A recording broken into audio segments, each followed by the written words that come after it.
No, look, I understand that you can hold your poop. I'm just saying you shouldn't. It's not good for you. You understand? Let it out. Let it all out.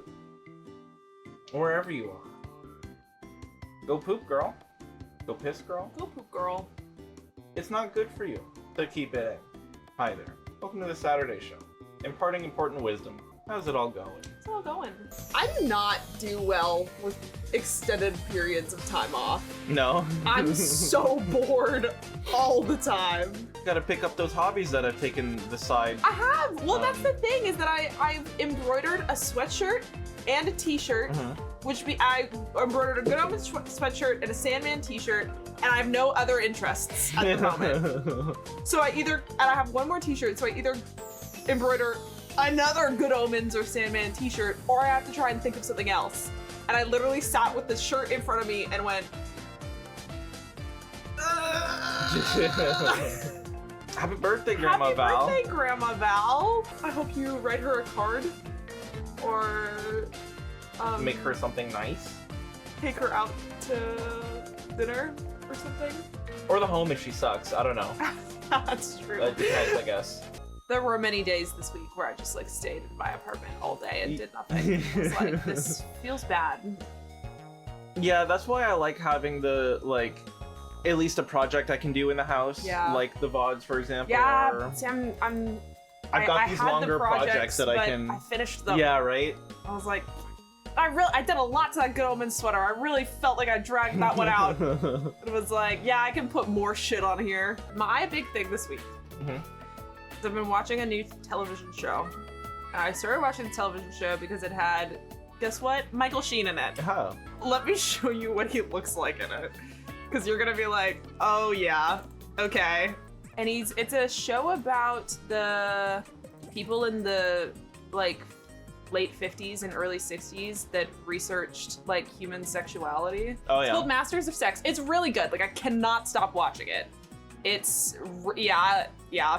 It's really good as a television show. There is one character that I find so annoying that I skip past all of his scenes, like, out of spite. And then I get mad because everyone else is doing good acting work. So sometimes I have to sit through them and be like, ugh, I hate this guy. But he's researching human sexuality, so he's watching people have sex all the time. Nice. And he's somehow the most repressed man I've ever seen in my life. It's doing insane things to my like psyche. The bow tie's really cute. selling it. I tweeted on my second account the other day being like, I watched Doctor Who at 14 and saw that corked up white boy in a bow tie, and it did permanent, irreversible damage to my psyche that I will live with for the rest of my life. The bow tie really fucked a lot of people, I think. Yeah, it's... Corked up white boy with a bow tie? Yeah, it's so Jover. It's so over. We're never coming back from this one. Yeah. That's what I've been up to over the past little bit. Anyone out there putting time into Armored Core? No, I've never heard of this. Yeah, but you're not a gamer. But I heard of Baldur's Gate 3. Yeah, but that's D&D. And Elden Ring. And yeah, how many name all the games you know? Yeah, I will. Name all of them that you know. God, what? Put Steam away. What's Kevin been playing? Elden Ring, Baldur's Gate 3, Dark Souls 2. Well, okay.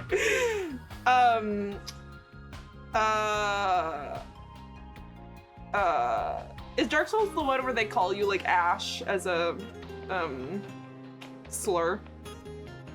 I don't know if it's a slur actually, but it is yeah, it is Ashen that one. Yeah. Okay. See, I even know things about the games. It's just like, yeah, wow. Yeah. What do they call you in Elder Ring?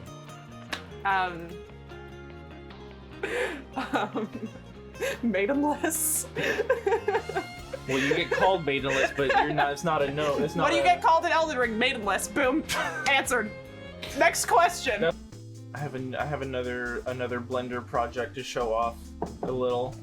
It was. Oh yeah. Let me go grab the inspiration for this. So this here blue bead is kind of blue. That my thumb is on right now. It like when you spin it just right, you get a bit of a blue little glint on it. I see it there. Like it only catches the light like at some angles.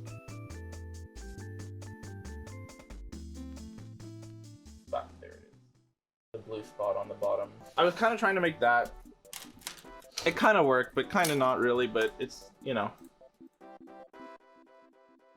Here the big blender project was doing the animation, honestly. Was making it move and stuff. Not too far off. Could be a little clearer, but you know. When I was shopping with my cousin yesterday, she was like, "Oh, I really want to buy Coraline," and I was like, "Sorry, you who I never talk to about things like this are looking for a Neil Gaiman book." And they didn't have the bookstore that we were at didn't have Coraline, but I was like, "You should read if you're looking for Neil Gaiman that's like kind of spooky, and you want something short. Ocean at the End of the Lane is fantastic." There's a scene from Ocean at the End of the Lane, which isn't necessarily scary, but it did deeply disturb me to a point where I, like, cannot go to bed if I think about it. It just, like... Sorry, that just reminded me of something. Yeah. Of all things, I was watching It's Always Sunny last night, and it was the one where they fake their death and like a car crash and everything. The teeth. I forgot about the teeth. That fucked. Yeah, I hated that fucked me up too. So much. Yeah, no, I think about that constantly. I was like, I didn't realize I had this. Claire too. Claire is fear, like, but I have this fear. Yeah, Claire is like, I wish I never watched that. I was awful. My life was so much better before I watched that bit with Charlie and his just starts teeth. taking out his teeth. And he's like, they just come out. And there's no resistance. And I literally had a nightmare about that, and it has stuck with me ever since. Yeah. No, it's a very similar thing. There's a kid, and he like catches the bottom of his foot on like something, and he gets possessed kind of, but via this like worm, and so he goes to the bottom of his foot, and it's him pulling the worm out of his foot. And I was reading it being like, ah! What's that shit called? Tryptophobia? Yeah. And he like doesn't get all of it out. It's not a clean extraction. And then the plot happens. It's a good book though. Very good, if anyone's interested. It's very witchy. It's got some witches in it, which I love. Neil Gaiman loves witches. I do too. Yeah. He's just like us. Yeah. Did you know he's a Scorpio and has a younger sister named Claire? Whoa. I know. Claire is unfortunately a Scientologist. So that's one less thing that we... Yeah, here's a little fun fact about Neil Gaiman that I learned. Ethnically Jewish. So like Jewish, in like the ethnicity wise, raised in his parents were Scientologists, so he was like raised at home in the Church of Scientology, and then was sent to Catholic school. That's a confusing upbringing, but I guess good, because you start doing a bunch of them, it'll probably break you out of it, I would imagine. Well, now he had this big fascination with religion and like world religions, and so he was like, I'm gonna... You should watch Evangelion. I'm sure he has. To be absolutely, completely real, I'm 100% sure that he has. You know what? Do not let me watch an episode of Masters of Sex when I get home. Like, don't let me do it. Because I'm gonna get home around 1. You can't let me throw one on. Because they all, like, sometimes the end of the episode has a cliffhanger, which means I have to watch the next one. And so suddenly, like this week it'll be like 3 a.m. and I'll be like, you have to just live with the cliffhanger, Meagan. Like, you cannot watch another one. It is fascinating to me. And I know that this is like a thing that like everyone knows or whatever, but acting is such a crazy craft. And that, like, I watch Good Omens, and I am not attracted to Michael Sheen whatsoever. If anything, David Tennant is eating and serving and being just so devilishly cunt all the time that I can't help but be like, hi. But I like, and I'm like, I get the objective appeal of Aziraphale, I suppose, but not once ever have I looked at Aziraphale and been like. But something about Michael Sheen as a man.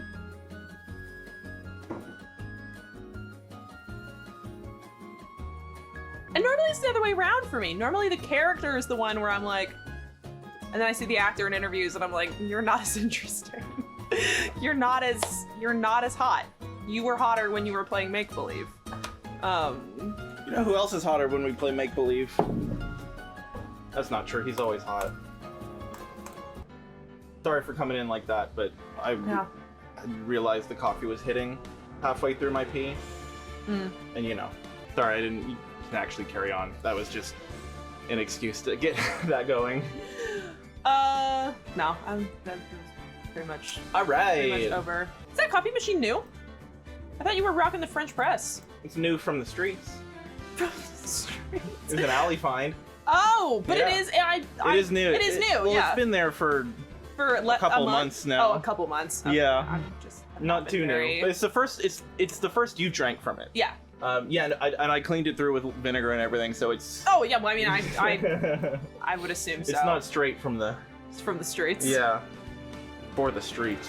No, it's great. Oh, it's got a program thing, I love so that. I can like get it going automatically, and it's ready when I get out of bed. It's fucking awesome. Delish. Yeah. Okay, boys, girls, and MBs, and everything outside in between. I think we're good to go. Middle part 2.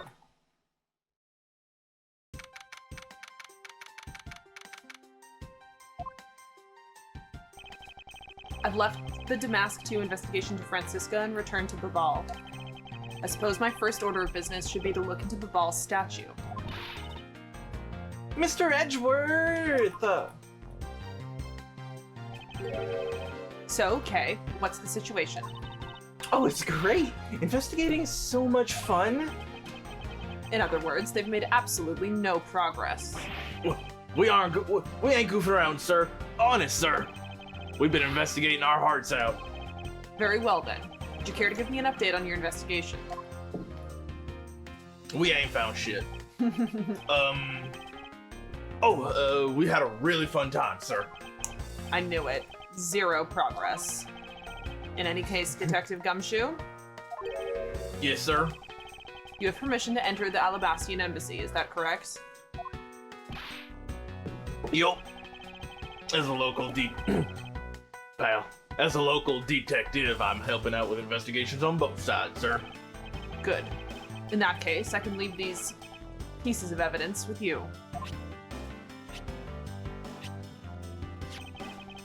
They belong to the lady under the pink princess's mask. The Pink Princess? What kind of lady was playing her, sir?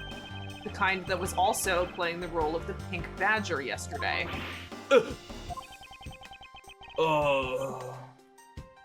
Understood, sir. If I happen to run into her, I'll give them back to her. If I don't, then I guess I'll unload them somewhere. He doesn't seem all that enthused to go find her, but I can't blame him. Evidence that has lost their value. Oh, okay. Now then, I don't believe I'll be needing this anymore either. What? Are you really going to throw that autograph away? Yes, because that steel samurai was a fake. Rushed up into a ball and disposed of. Oh, Sorry, Larry. King! Wait, what? What do you mean by fake? Now then, I believe it's time for a little housekeeping. Ignored. We're not getting into it. Well, I can't talk about it right now. Oh. This has been rearranged. Oh, they shuffled around my bag. Okay. Okay. Well then. Any ideas what to do? Yes? How's the investigation going in the Babhalese Secretariat's office? Okay, fuck. Well, even though we found a few treasures, they've all been pretty much burnt to a crisp. A treasure is a terrible thing to waste. But anyway, is there anything else I should know about? Oh, that's right. You know what I found in that office? A wooden bear carving. It's so cute. Can I have it? Huh? Can I? No, of course you can't. By the sound of things, it appears there has been no progress in the investigation. Nice. Hey, King. Mr. Edgeworth. You look like you're enjoying yourself, Detective. Well, I don't have much else that I enjoy as much as a good investigation, sir. So, what did you find out?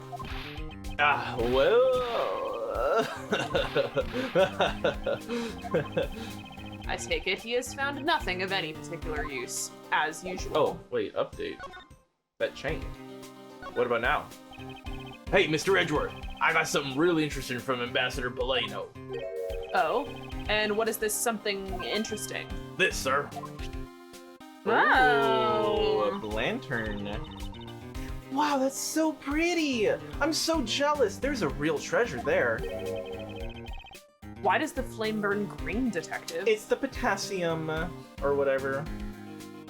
Happy Gumshoe makes a happy world, and that's the truth.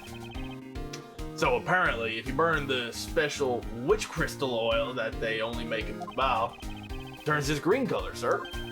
Interesting. So it's a special property of the oil. I suppose this is a ploy to force people to visit Babal should the oil run out. Hey, Gummy! What about these silhouettes? They stuck some cutouts on the outside of the lantern so it would project the images. Oh? Silhouettes, huh? They are rather pretty, aren't they? Potassium. Sorry. Potatoes is also wrong, right? You want bananas.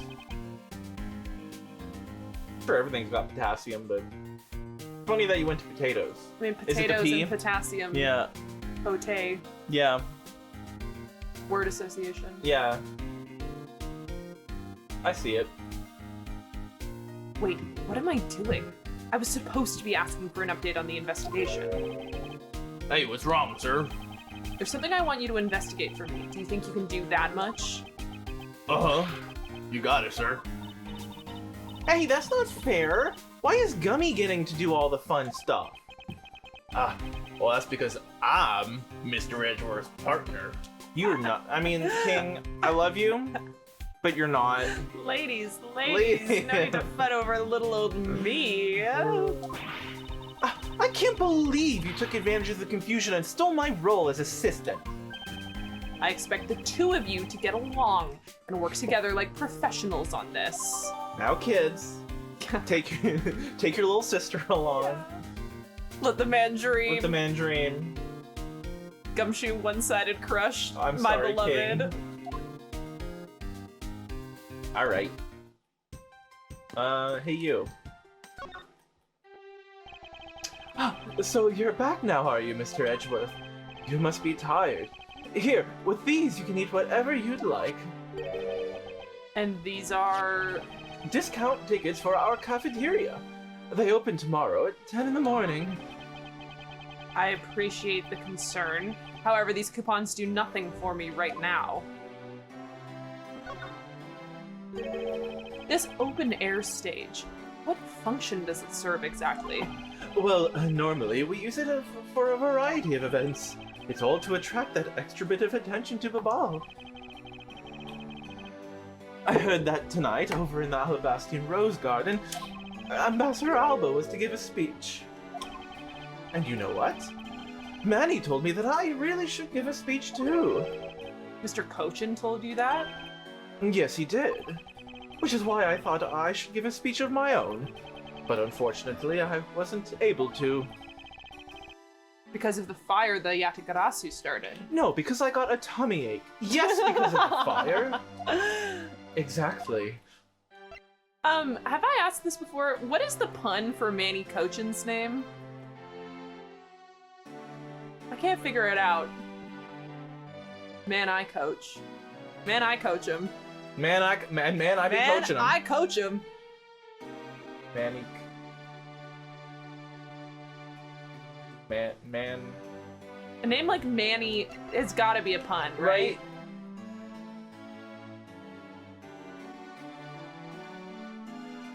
Let's look at him for a minute. Maybe that'll help.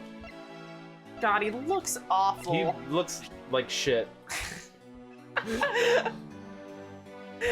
King, put some sunscreen on. You got it. Your hair is... Drink some water. Drink some water, King. Stay hydrated. Lay off the meth, maybe. I don't know.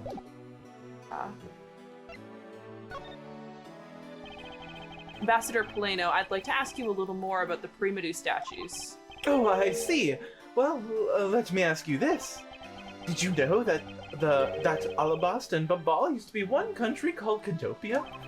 The wiki says Manny, diminutive of male giving to Emmanuel. Oh, maybe a play on money. In reference to his involvement in counterfeiting with the smuggling ring. Alternative one from Manny, which is an informal term for a male nanny. Oh, never heard that. Be a reference to his work under the slightly naive... Okay, that's what I was thinking, is that he was coaching this fool, because he's really stupid. Yeah. Kind of a roundabout. I guess they can't all be winners. Whatever. Yeah, now. right. Like this came they out gotta reach post Apollo Justice. So their Cammy Meal was fantastic, Cammy Meal and was the good. rest of them have been kind of reaches. There's only so many, there's only so many that are gonna be hard hitters. Yeah. Yes, I know that much about your history.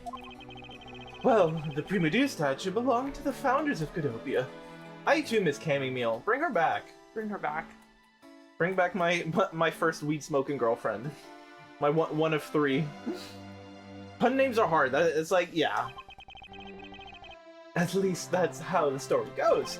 It was bequeathed unto the king of Cadopia as a symbol of the country's wealth. I love the word bequeathed. It's so good. Bequeath. I bequeath this unto you. I bequeath unto you. It was meant as a symbol of sovereignty? Sovereignty? Yeah, sovereignty. Yeah. So it was meant as a symbol of sovereignty and the right to rule, I take it? Yes, that's right. The divine rule of kings. Which is why both countries are so adamant about their claim.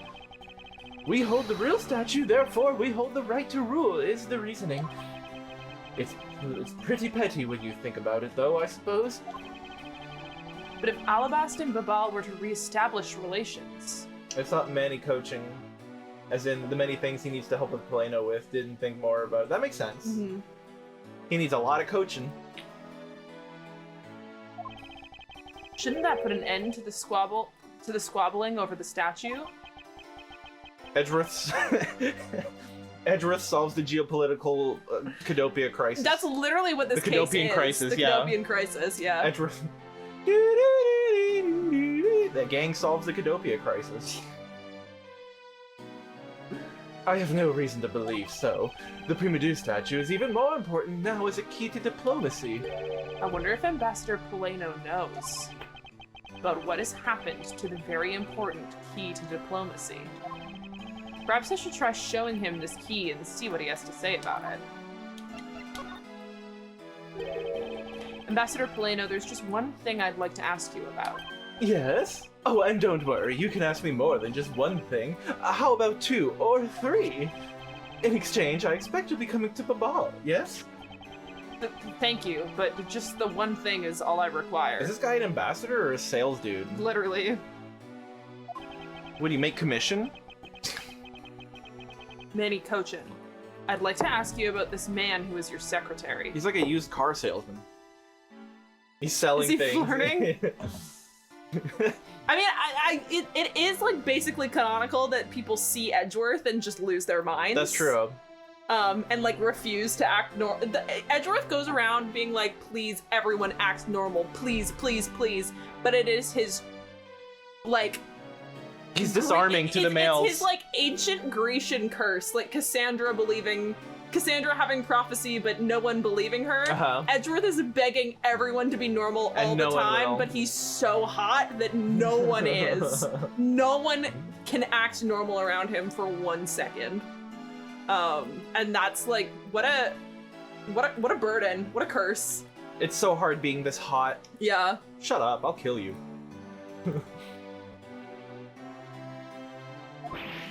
But yeah, he's hot and mysterious. I need him. Carnally. Sure, I'll tell you what I know. Thank you for your cooperation, Ambassador. He was, well, if I had to put it in one word, he was an able man. A word? I think these able men to make me explore come. each other's bodies. He was able to make me finish. Best part is that he isn't even aware of his own hotness. Yeah. You don't know you're beautiful. Uh-oh. That's what makes you beautiful. Yeah. You're insecure. You're insecure. You're insecure. You're insecure. You're insecure. He's not. He is sometimes. Well, in some ways. Sometimes. If there was ever anything I needed as an ambassador, he was able to get it for me. To think that a man like that had a hand in a smuggling ring right under my nose, going. Little Freudian slip. They're close enough. Coming completely unnoticed, right under my nose. I would notice. Under my nose? And I didn't even notice. Wow. You're saying there's what on my nose? And I didn't even notice? And I didn't even notice? Actually, I suppose because he was an able man, I was unable to detect his dirty dealings. Sounds like Mr. Kojin had a very sharp mind. Recently, Manny had been really busy. Since I became the Babhalese representative at the Country Unification Council, he's been working tirelessly to cover my work for me. I'm sorry, but what is this Country Unification Council? How does one not notice? I mean, that's the question. I mean, I guess sometimes you just lose yourself in the haze, maybe? Yeah. He's extremely tough on himself and self-hating at the same time. He's so full of confidence and the best. How does it work? I don't know. Baby girl, I have insecurities you could not even imagine. Oh, well, you see, tonight's events proceeded without a hitch. Our two countries were to reunify and become one again. Okay. So it is Edgeworth solves the Cadopia crisis. Literally. I was joking. Cuck? Cuck? But I guess with how things turned out, that dream won't be realized anytime soon. I suppose not. Awfully casual about these, dire geopolitical consequences. We have to show him something, but first, let's look around. It would appear that the stage is also scheduled to be renovated. You know, I would love to perform on a stage like this. Something like the Greatest Great Thief Show. I should think it would be a bad idea for a thief to show their face to the world. Bush? Hey, do you detect the scent of treasure coming from this bush? Scent of treasure? Not at all. Ah, Mr. Edgeworth, you're totally not with it. So true, Queen. He is not. He's not. I'm not with it. You're not hip. You're not with it. No. And it's important for both thieves and prosecutors to be energetic. Perhaps for a thief like you, but that level of energy is unbecoming of a prosecutor. You really think so? That prosecutor we met at Gatewaterland seemed to be pretty active.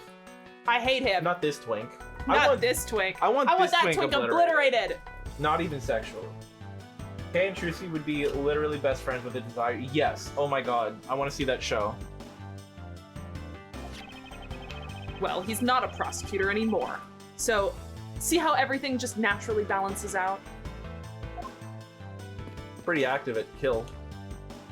This Ken's job is kill. A ladder. A step ladder? Uh-huh. Yep. Yep, I classic. fucking should have seen it coming. Actually, that's a step ladder. Is this in every game? Yeah. That's so funny. They're the exact same thing. No way! From their structure up, they're totally different. I love that, like, someone just had two writers. This is a had fight an that argument, happened. Yeah. for real, and And we're they never, like, neither one ever moved on. For as long as this game has been being made, neither of them have moved on. no. But of course, from a thief's perspective, the best kind of ladder is the rope ladder. The step ladder is much too heavy to carry around after all. And from a prosecutor's perspective, any type of ladder is guilty of being dangerous during an earthquake. Yeah. You weren't on a ladder though, King. You were in an elevator. That is true. Bags full of cement powder are stacked up here. I suppose they're for the renovation. Yeah, because I don't smell a drop of gold here, or any other treasure for that matter. Hey, the only scent you should detect in a place like this is the smell of sweat. Hey, Mr. Edgeworth. That was a pretty good play on words there. Ah, Gummy! Don't randomly jump into one of our dialogues like that. Were you eavesdropping on us, Detective Gumshoe? No, it's not like that, sir. Do Edgeworth and Phoenix agree on this matter? That they're the same? Soulmates. Soulmates. There's nothing gayer than agreeing on what that ladders and step ladders are the same. Nothing gayer. Oh yeah. Cone? Nice! I didn't think that was actually gonna be anything. So how come so many traffic cones are red and white? That's because they're highly visible from a great distance. Oh, is that why? So then the reason you wear that wine red suit... Wine red suit! Wine red Wine suit! red suit! Wine red suit! Oh my god! Yeah! Wine dark suit! Wine dark sea. Wine dark Wine sea! dark sea. Wine dark sea.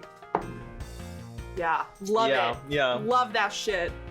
So then, the reason you wear that wine red suit is for visibility's sake? Please don't compare me to a ragged plastic traffic cone. Raggedy bitch. Shoes raggedy. The camera just slides, that was good. I like that. That was well done. It was a good bit. I like that bit. I like that bit. Sign? Nope. Yes. There's a sign here warning passers-by to take precautions around this renovation site. PPE, it must be worn. They're really going all out, huh? There's construction going on everywhere. Preach, girly! Oh my god. I believe Ambassador Poleno said it was to attract more tourists and visitors. I hardly see how construction would attract people. To the embassy? Construction? Oh. What? The very famous thing you do on a night on a night night out, yeah, on a Friday night. Go get to an embassy of go- a different country. 2 embassies. Yeah. 2 for Plural. 1 deal. Mm-hmm. No cover? All right. Say less. But what can they do with the new stuff they're building?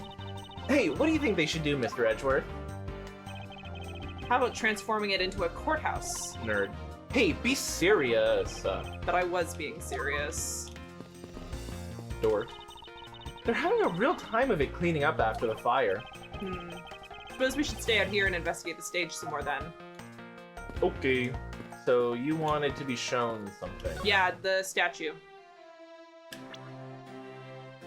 Law and courting, you say? Wait, oh, I want to... cannot check. Okay. Oh, it's because I'm in... You hit the same button again. Okay, I thought I was in present and not organizer. The one, we have 2. Fuck. Who is this guy? Butterfly, which means... We'll just show them both. Why not? I don't know which is which. Ambassador Poleno, if you could please take a look at this for me. The Primadou statue sitting in Alabast right now actually belongs to Babal. So it would appear. I received a call from Miss Font Karma about this earlier. Then you will understand why I wish to inspect Babal's Primadou statue immediately. because the statue currently in your country's possession. Yes, well, I've already inspected it myself, and it is definitely Alabast's statue.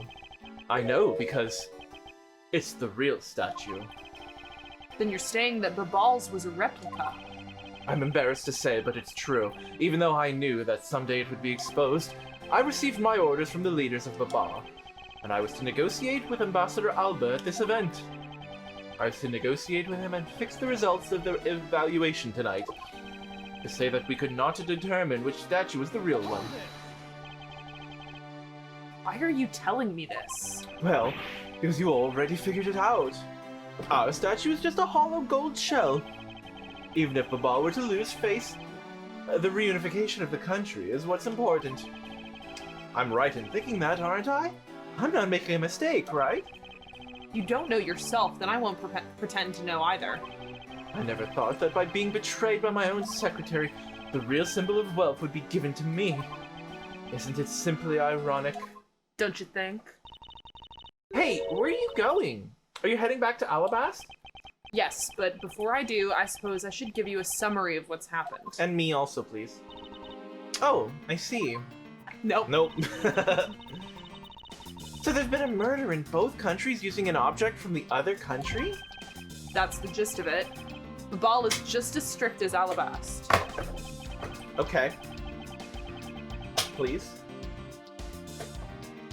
Guess I'll die. Oh no! Please stay. God damn it. Okay, something definitely just broken and fallen. No! Or not, just broke. Cool. Well, no more posture. No more posture. Yeah, it doesn't. That's No, frustrating. that's so annoying. God damn it. Okay, well, I just said no posture. I can't. Broken backs. I guess I'll. Man, I don't want to buy a new chair. This. Anyway, moving on. In their inspection of the people and things that enter their country. I'm gonna have to just get one. This thing's gotten so jank. That could be my chair now. True. Yeah, you can have the jank chair. Woo! Meaning that somehow both murder weapons were smuggled into the two countries. Brokeback chair. I mean, you're right, but Yeah. say it in a different way. That's the only logical conclusion that can be drawn. Perhaps the key to the weapon smuggling is the person who traversed both countries. You mean the fake Yatagarasu? In one way or another, the Yatagarasu is connected. Of this, I am sure. Now then, where was the Yatagarasu first spotted? I believe it was the Rose Garden on the Alabastian side of the embassy. The garden is just on the other side of this boundary. It's where Ambassador Alba was to give a speech tonight. At least, that's what I heard the Yatagarasu at least that's where I heard the Yatagarasu had appeared. In that case, I believe it's vital that I investigate the Rose Garden post-haste. Post-haste? Post-haste! Wait, before you go, take a look at this, Mr. Edgeworth. What is it? My guess is that it's a guitar pick. I picked it up just now over there. You think it'll be of any use? Yo, Gavineer's show? Gavineer's show here? Well, we saw the Gavineer's logo in the Yeah, we the sure park. did. There is a little water on it, but how did the water get on it? It doesn't look like there's anything it could get wet from around here. I was thinking, they have concert here at this open air stage from time to time, right? Alright, I'll find its owner later.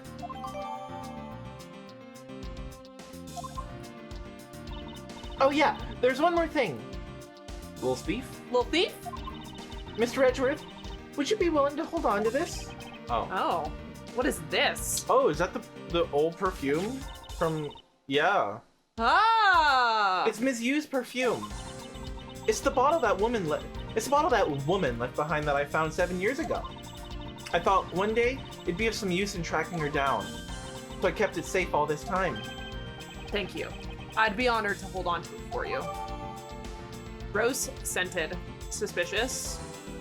We're going into a rose garden. Duh. Where does it... Is that what you said it was? I mean, I assume By the rose from the on it? bottle.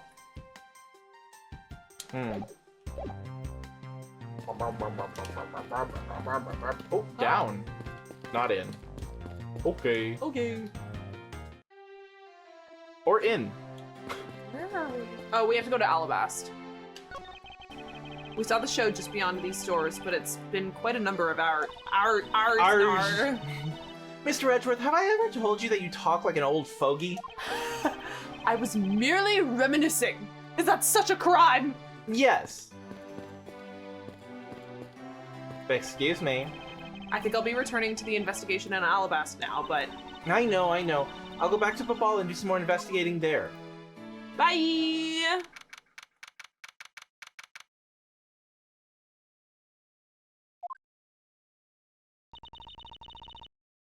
I see you're back, Miles Edgeworth. Yeah, probably a good read.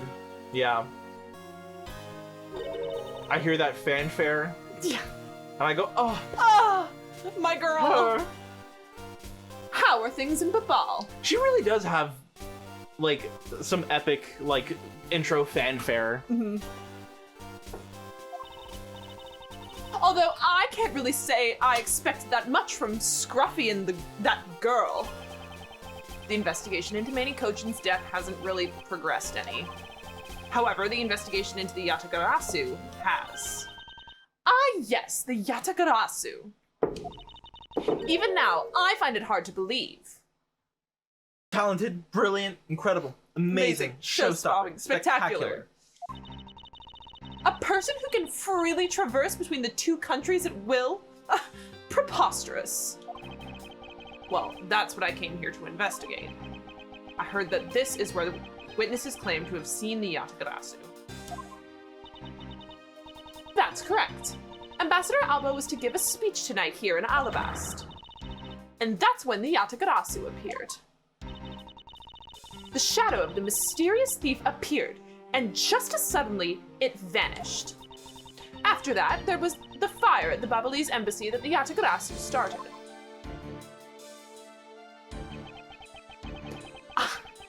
I vow that not a single feather from the Yatagarasu shall escape my diligence. Old fogey.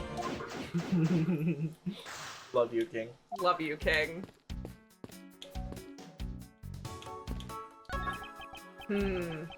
Statue of a woman. I wonder if the lady is pouring water. It says that it's a statue of the queen who spoke of love to King Primadou. Well, Miles Edgeworth, it seems you are lousy at reading a woman's heart. Yes. Yes. I opened my mouth about a statue and she somehow made the leap to that. That is iconic hater behavior. She's putting in the hater hours. And we respect her I love for to see it. She's such a good hater. Professional. I have to professional hater. Professional hater. I have to respect it. I think all prosecutors are professional haters. Yeah, pretty much. Pretty much. Most of the ones that we've interacted with, anyway. Yeah. Wow. Queen hater, I love you. And she hates better than the rest of them. Yeah. Yeah. Babe, that's not the lead. She's right. She's right, you know. She's right, you know. What's up with this light? There's an overturned spotlight here. I love the drama of it all. They did that on purpose. They set up a fucking light just so they could knock it over. That's beautiful. When the Yatagarasu appeared, the audience that was waiting for the speech to start panicked. I suppose that's when someone must have knocked it over. I'm having a tough time visualizing the mass confusion that took place here. I thought to use my whip to capture the Yatagarasu. However, there were people in my way, and I was unable to land even a single lash.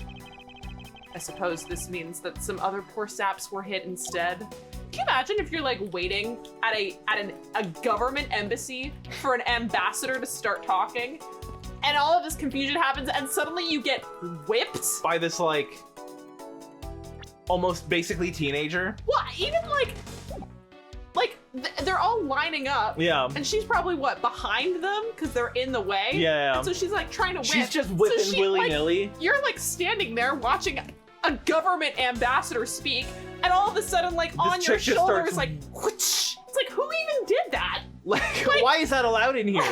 Did you not have to? Surely that cannot be allowed. Did you not have to go through like security? Literally.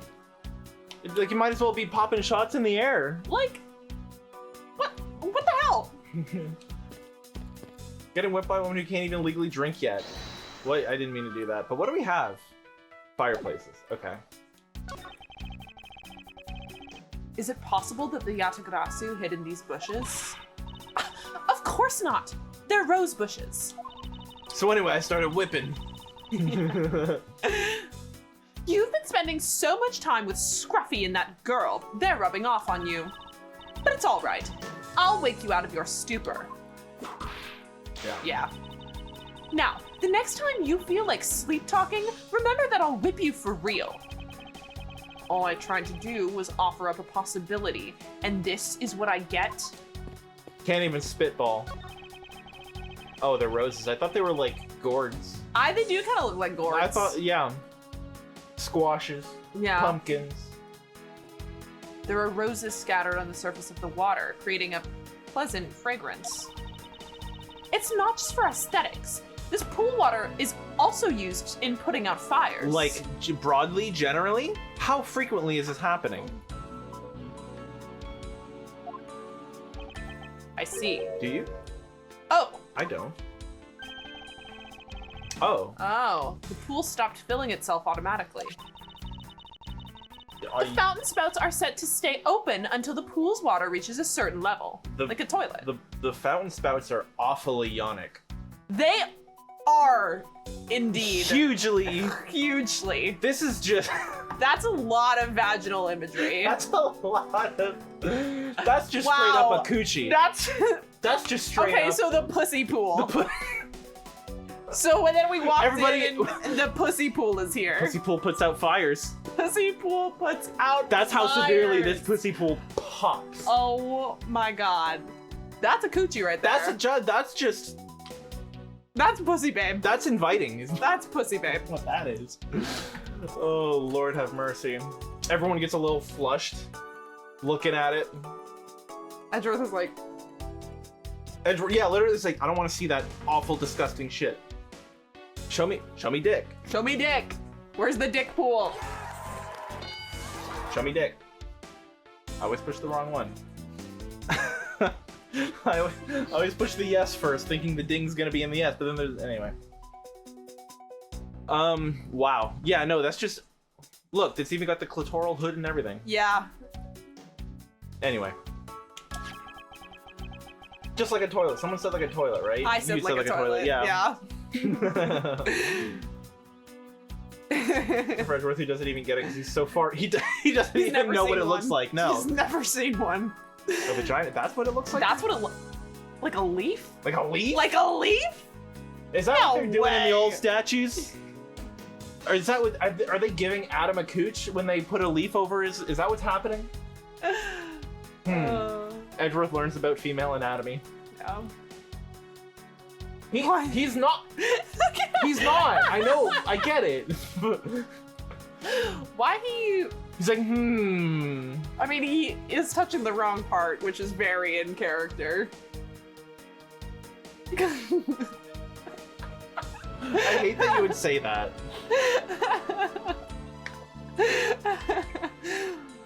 This is awful.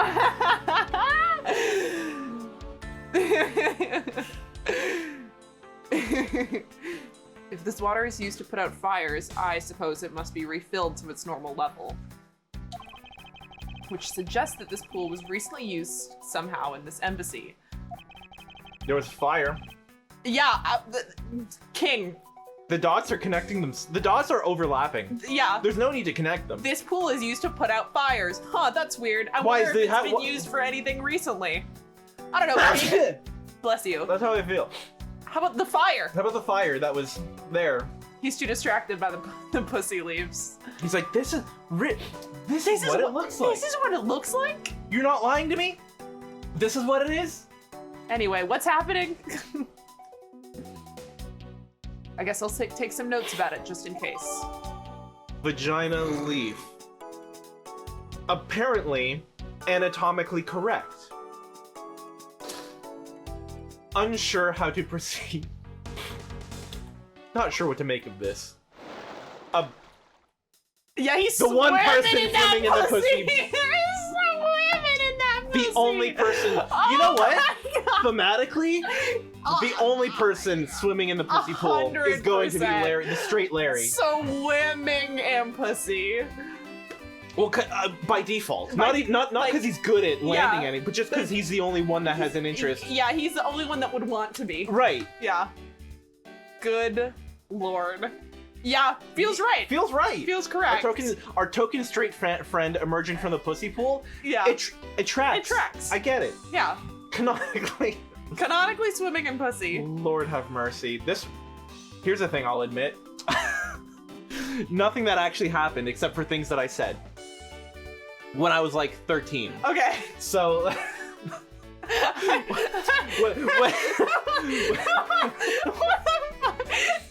when I was 13 playing on Xbox with my friends. Okay, so let's just put that context out there immediately. I was like, bros, guys, I swear, like, I could drink like a gallon of pussy juice. Okay. And everyone was just like, gross. Do you hear yourself? Anyway, this is what I imagine so that would Larry. be like. Yeah. That's so Larry core of you to say. I was this was, before you figured things out about yourself. Yeah. Wow. The idea of a 13-year-old saying pussy juice is really funny to me. The juices. I had once early, I think. Thirst was real look, again, yeah, 13 was a time. I thinking straight? Well, I mean, I guess that was all I did in a sense, but like,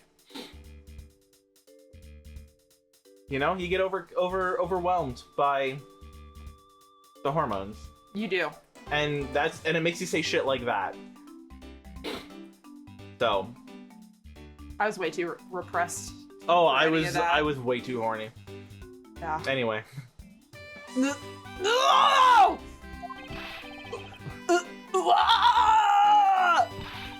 How dare you surprise me like that? The jury was still out, yeah.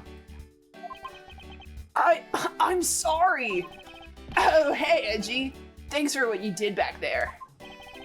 Your gratitude alone is enough.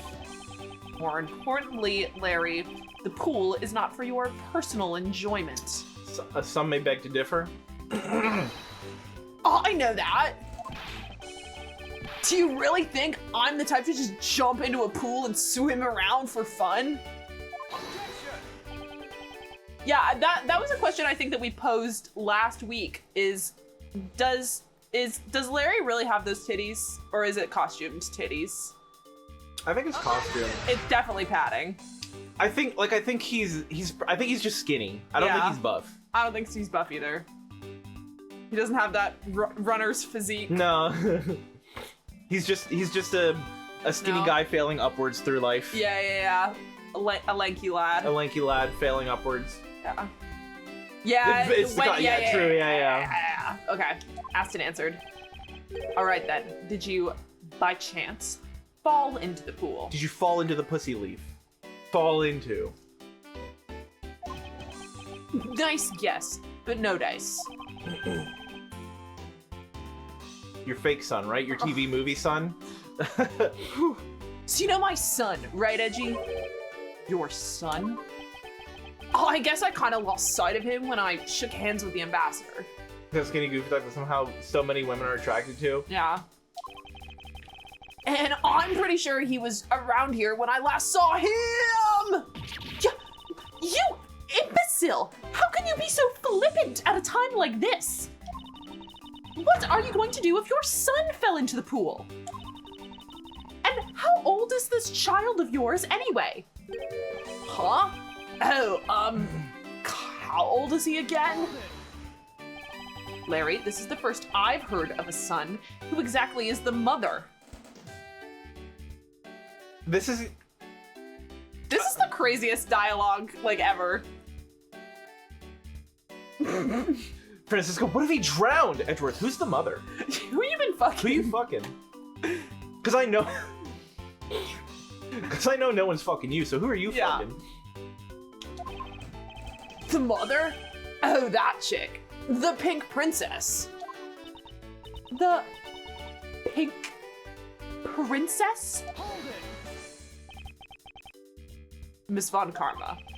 I was a bit confused by this man's words for a bit there. However, I believe what he is looking for is the doll of the Iron Infant. Yup, because I'm the Steel Samurai through and through, heart and soul. And the Iron Infant is my cute little son. Yeah, you have given a whole new meaning to the phrase, an astounding fool. Oh. Just hang. Oh. Hey. Larry. I like that he's just he's like, hey guys, just in the pool. Have you seen my son? What's up? Have you seen my son? I can't find. I've been looking for him everywhere. We have not seen hide nor hair of the Iron Infant. But rest assured that if we should find him, we'll let you know. Now, So, Random Lang. Hi. oh hey! Now, get out of there. Sounds good. In any case, I'll go search over there. Hey, wait! Well, it's not as if he'll get very far swimming around in that pool. And though he's unrelated to the murders, he sure knows how to cause a lot of trouble. Fooling around in the foolish pussy pool foolishly. Yeah. Jealous, Francisca? Fooling around in the pussy pool foolishly. He's not even doing it right. He's... Let me get in there and show you how it's done. Oh, she doesn't know either. No. God bless her. She's also repressed. Yeah. She's been one track on that prosecutorial perfection, and she hasn't even thought about... No. She sees... She goes on one date with Maya, and she's like, what is this feeling? Yeah. What is going on? Yeah. Why do I feel like this? Hundopi.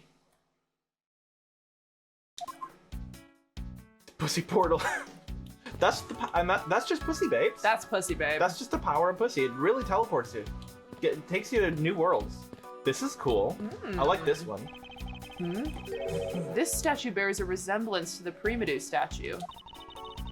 The plaque says, King Primadou and the battlefield. In order to save the queen, King Primadou put his life on the line and went to war. Back when men went to war. Men used to go to war. Now they're out here in the club flicking their wrist like this. Now they're out here starting podcasts. Now they're out here swimming in the pussy pool. Foolishly. Foolishly. So, Primadou was actually a person of royal blood? I thought he was simply someone imitating a character from an ancient legend. Now they're out here in red wine suits. Well, what surprises me is that a real person who looked like the Steel Samurai existed. Yeah, me too, girl, actually. Yeah, What actually. the hell? Does he, wait, does he look like the Steel Samurai? Yeah, that's when we saw the statue, Edgeworth was like, whoa, just like my Blorbo. I can't check anything, I hate it here. Maybe it's because we're in conversation. I suppose there's that too. Okay. More lights.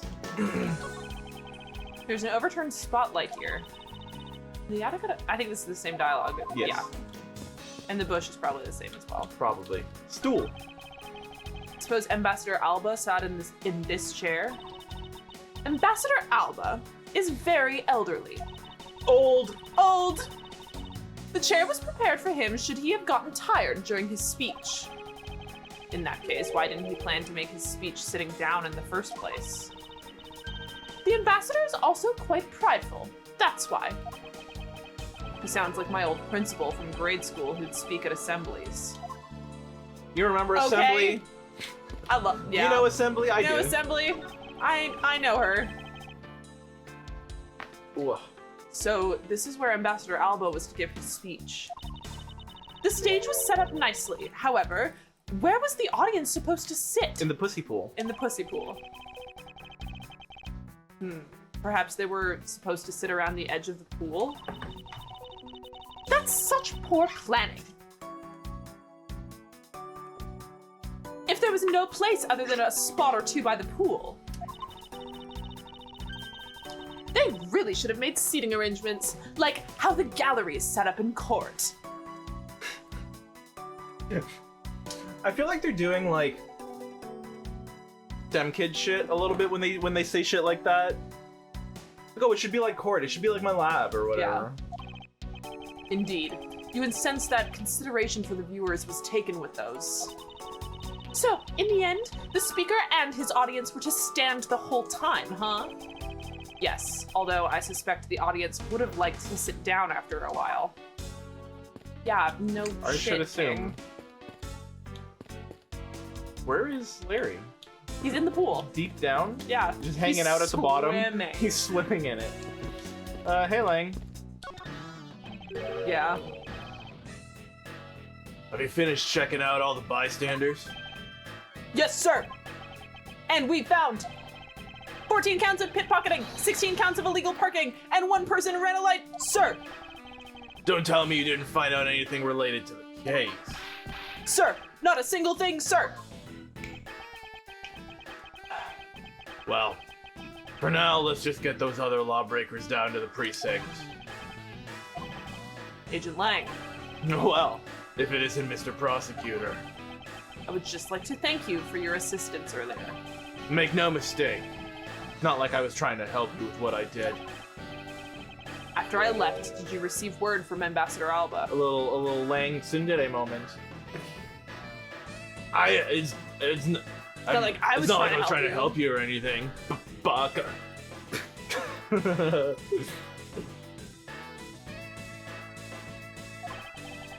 We're to wrap up our bodyguard assignment at the end of the day. Oddly enough, we received word from HQ to return home on an urgent matter. As if I can be so easily called away from this case after I've come this far. I swear that I'll find the truth and drag it out, screaming into the light. You're with me on that, right, Mr. Prosecutor?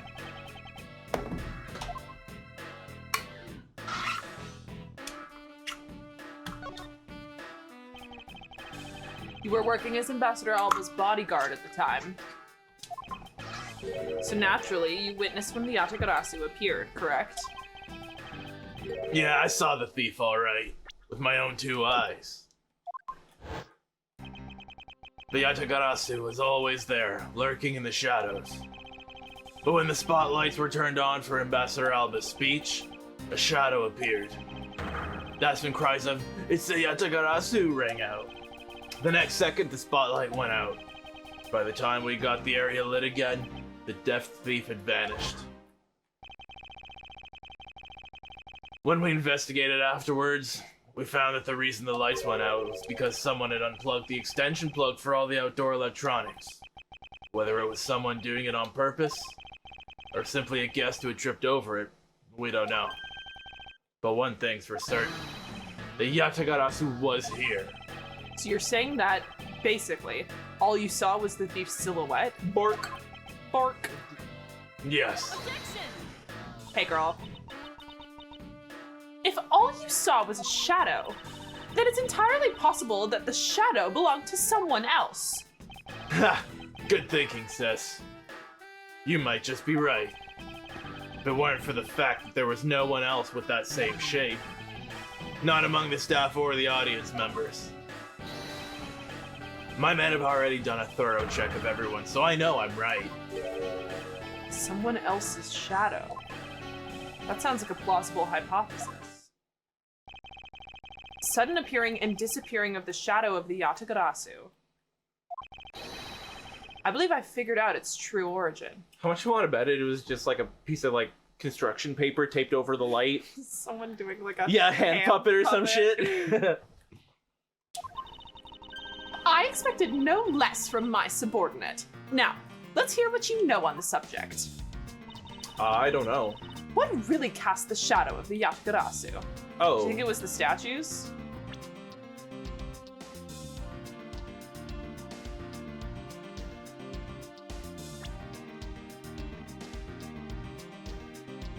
Is this the pot rotating the pot in the right way again? Like from fucking Rise for the Ashes? Rotate the pot inside your mind. So... I have to assume the statues, given the placement of the lights. Yeah. Or the leaves. Could also be the leaves, the way they're all like flicked. The I don't hair. think there's enough of them. That's the issue. I think it's the statue with the sword. I think it's worth a shot, at least. Or it's probably yeah. I mean, it's probably both. Both. That one looks more angled the way that. Yeah. Yeah, true. With yeah. Okay. Aha! Suddenly appearing and disappearing shadow of the Yatagarasu. Is it not possible that it was created by this statue? Are you playing me for a fool, Miles Edgeworth? Phew! God bless. Thank you. This statue bears absolutely no resemblance to the shadow of the Yatagarasu. You are correct. However, this statue is but one part of the whole picture. What do you mean by only one part? Other statues. Two statues. Two statues. Two statues. Unless it's Leaf. It's another statue? The Yatagarasu's shadow was made from the shadows of these two statues. Made? What do you mean by that? It makes a shadow. Right now, the spotlights are all over the place. This is because they were moved when the guests were in a panicked state. However, if we were to restore the lights to where they were when the thief appeared, you believe that the two shadows will create the Yatagarasu's shadow? Precisely. Now then, watch as I reveal the true form of the Yatagarasu. First, if we set up a spotlight to cast a shadow of King Primadux in the battlefield, the shadow of a king's... Where did the hair come from? The shadow of a king's statue would appear on the backdrop of the stage. He. It looks like he.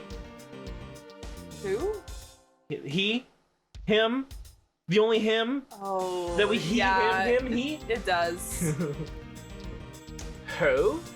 Who? How could you? How could you forget? The spiky hair. Likewise, if we set a light up on the queen who spoke of love to King Freemadu, her silhouette would also appear on the backdrop to the stage.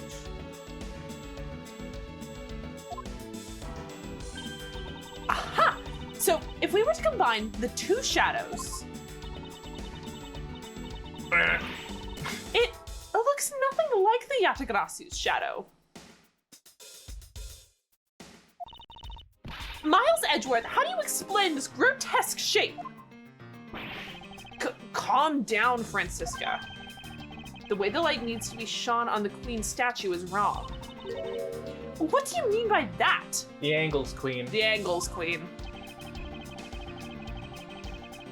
I believe that the whole of the king's shadow needs to be used for this to work. However, in the case of the queen, Was it just her fingies? I don't believe the whole shadow is needed. Rather, the person who created the shadow only used one part of her shadow. Only one part? Yeah. Yes, and that one part alone is enough to fill in the rest of the Yatagarasu's shadow. Why didn't you say that in the first place? You're right, I apologize. We're doing this live. It's a live. We're figuring it out in real time, queen. Yeah. Now, what part of the queen's statue was used to complete the Yatagarasu's shadow? Think back to what is missing in our shadow. 5 long, thin areas, correct? Now, what does that remind you of? Ah! That's right. It can only be the shadow of the queen's left hand. Francisca, can we please adjust the spotlight's position? Francisca, pull that up. Pull that. Francisca, can you pull that? Can you pull that up, please? So that it only shines on the queen's left hand. All right, let's give it a try and see what we get. God, it's... Yeah, this is exactly like the shadow I saw. The culprit must have changed the spotlight's positioning beforehand.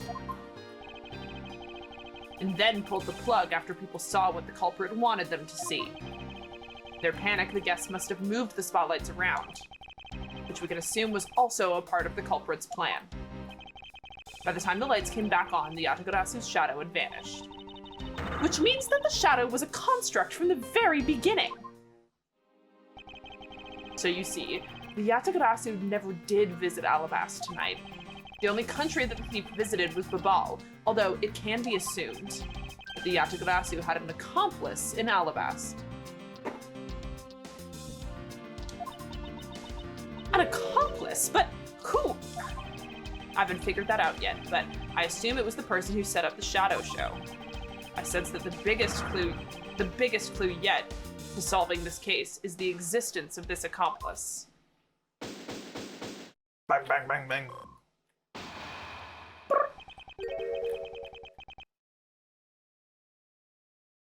Old man? Old man? That's what I was thinking too. Yeah. God. How's the... Oh, God. How's the investigation going? Oh! So wrong. So wrong. I mean, he is an old man, He is but old man. he's a different old man. How's the investigation going? Detective Bad, have you come to join us in investigating the Yatagarasu? I've left the murder in Agent Lang's charge. And my only target from the very beginning is the Yatagarasu. So yes. So, what have you found out? You've been smoking? More like, what have you been smoking? For him to come out talking like this. I got a piece of evidence. May I see it? Sure, but you might regret it. We're here because we are ready to face whatever may come. So, if you please. When people heard the commotion, bystanders started to gather. And one woman claimed, I'm telling you, I'm a genuine international journalist. Yeah, I know. Show me a lot of heart. She gave me an interesting picture. Journalist. Well, actually, she's a freelance cameraman. This is the photo I got from her. It's nothing. They never are anything. They never are anything. They never are Wow, sick anything. black blob, dude. Yeah. I love it. What in the world? Sure. Yeah, girl. Sure. I guess. Maybe. Girl, you were there Could for be the the- last flying through the air case. You know that that's not true. Could be the Yatagarasu. Could be something else entirely. The Yatagarasu is flying through the air. The times, they're a-changing. It's not just man, but evidence. Even they lie to us now. Oh, okay. Topical. In this day of deepfakes. Wow. When was this photo taken? Apparently, right after the fires, on the 4th and 5th floor were put out. It was taken I was taken. It was taken from a nearby building that you can see the embassy from. I see. So this was taken after the fire. The blur in this picture took off from the Babhalese embassy, flew over the boundary, and headed for the embassy of Alabast. This is simply not possible. People are incapable of flight. Is Are you sure about that? Yeah, I am. She is. She super is. She super is. Girl. Is that a fact? I've had the pleasure of dealing with a case involving a flying person once. Yeah, we all have. And you remember how he didn't actually fly? Yeah. So, Maybe apply those lessons to right now. We've all dealt with cases with flying people before. Yeah, Edgeworth. she did. She You're was not there. Special. She berated us about it. Yeah. Well, at the time, not about it, but you know, we were. Anyway. Actually, come to think of it, I've come across a case like that as well. 2, actually. Wait, what were the 2? Because there was Max bust. Yeah, and in Bridge to Turnabout, there was the girl flying. Oh yeah, that was actually yeah. the girl falling. Right. Maybe it happens more often than we think. Am I up to the task of solving the mystery behind this photograph? Well, the Yatagarasu took off from the Babhalese embassy, so I should start from there. Francisca, I need to return to the Babal investigation for a bit. All right. Okay, bye. Bye. Don't drown, Larry. Don't drown in that pussy. Do we want to talk to her before we leave? Sure. We never hit that partner button. No, we don't. Yes? I always forget about it. Any ideas? I wonder what that photo earlier was all about. Indeed. That photo certainly was interesting. I believe this necessitates a need to investigate the Babhalese embassy some more. Necessitates a need? That feels redundant. Yeah, listen, sometimes he says things and I'm like, sure, babe. Sure, babes. Whatever you say. Double up on the necessityness of it. He's doing his thing. It's a process. Yeah. I suppose we have no choice if we are to conduct the perfect investigation. I suppose so. We'll have to pass through the Theatrum Neutralis to reach the Babhalese embassy. Okay. Okay, bye. Later, Queen. I'll continue investigating on this side of the building. All right. I'm counting on you. Hey, girl. Welcome back, Mr. Edgeworth. Now, come on, let's get back to our investigation. Yes, let's. We have to go to the theater? Oh, no, this is the theater. It's the lobby. Oh, yeah, but it's the theater.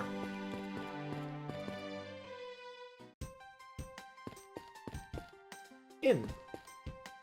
Whoa! Oh god. God, it looked really bad in here. Yeah, and is it different? I don't think so. I guess the body's been moved and stuff, but Yeah. this burn spot I know, that's what I was looking at too. is not familiar. It's been a hot minute since we've been Yeah. here, though. I can't remember. Why can't I check? Oh, okay. We don't have any better pictures of this area, huh? No.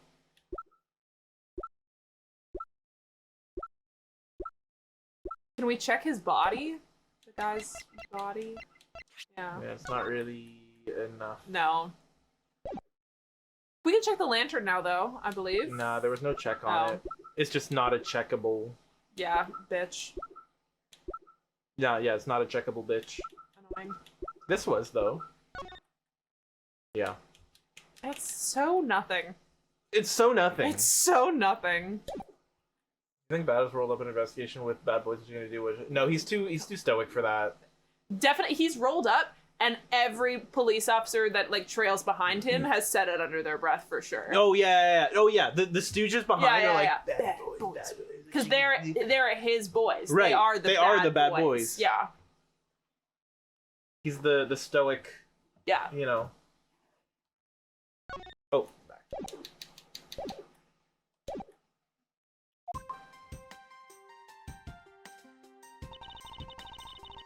To think, after all that running around, we're right back where we started. It would appear that way. Hi, Mr. Edgeworth. Have you found Manny's killer yet? I'm terribly sorry, Ambassador Poleno, but I have yet to find his killer. Then I guess his murder really was the work of the Yatagarasu. Let's get one thing straight. It was the work of the fake Yatagarasu. The real Yatagarasu is a noble vigilante who is only out to steal the truth. Miss Faraday, please don't make such a sad face. If there's anything I can do for you, all you have to do is ask, alright? Mr. Polano. Actually, there is one thing you can do. Will you allow us to take another look around? We didn't have enough time to conduct a thorough investigation earlier. Oh, sure. Please feel free to investigate to your heart's content. Also, there are a few questions I'd like to ask you personally, Ambassador. If it will bring a smile back to Miss Faraday's face, then I'll gladly answer anything. Thank you, Mr. Polano. You're a total gentleman. You don't have to waste such nice words on me, little miss. Hey, Sir Polano. Those two sure got chummy awfully quickly. You know, it's easy to say we're going to investigate, but where should we begin? We should probably start by comparing the state of this room before and after the fire. And then we should look into the matter of the suspicious the suspicious person you spotted. Yeah. When I came into this room, that person was already gone. But I'm willing to bet that the person I was chasing is Mr. Cochin's killer. He went through the fireplace. There's the secret fireplace tunnel. Yes. I don't know why that would open. We don't know that yet, however, it's hard to believe that person is unrelated. Furthermore, because the key the Yatagarasu stole 7 years ago was found here, it signals that perhaps Miss Yu is also somehow involved. I knew it. That woman is almost definitely Mr. Cochin's killer. Yet again, we don't know that. There are too many mysteries to be solved in this case. Speaking of the Yatagarasu and mysteries, I received a most mysterious photo from Detective Bad. Uncle Bad? He's taking part in the investigation too? Yes, he has been chasing after the Yatagarasu for all these years. Uncle Bad? Now then, I was told that this photo was taken just after the fire. What? This kind of looks like the person in the long coat I was chasing. Does this mean that I was chasing the fake Yatagarasu after all? I don't know the answer to your question, but I don't think people can fly either. But this could be how that person escaped. Well, we'll need to investigate a bit more before we can say anything about that. In any case, let's not dawdle anymore and pick up our investigation where we left off. Alright. Hey. Ambassador Polano, what exactly used to be here? That used to be a stack of brand new pamphlets. But it looks like they were all burned up. I guess we'll just have to reprint them. But no matter how fast we reprint them, they always disappear so quickly. Is the Babhalese tourism industry really that hot right now? Of course! Although, recently the most popular vacation destination has been the Republic of Gorginia. Love it. But we refuse to lose to them, so we've been hard at work promoting Babal. Interesting. Well, I've just recently returned from a trip to Borginia myself. Oh? And how did you like it? It was alright. I probably shouldn't bring up the fact that I was a suspect on the flight home. Yeah, probably a good call. Oh, okay.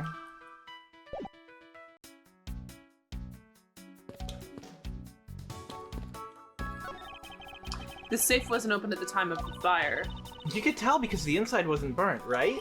Yes, and thanks to this safe's fire resistance, the smuggling evidence was preserved. Aren't safes great? They always hold the wonderful promise of treasures within. Well, this one certainly did have a few inside. It appears that Mr. Cochin's body has been taken in for an autopsy. The white outline is all that is left to tell the tale of his murder. It's the charred remains of a fallen ceiling fan. Oh, I've seen a few of these before. They spin around and around and play music. I believe you're thinking of a musical mobile for babies. Yeah, that's it.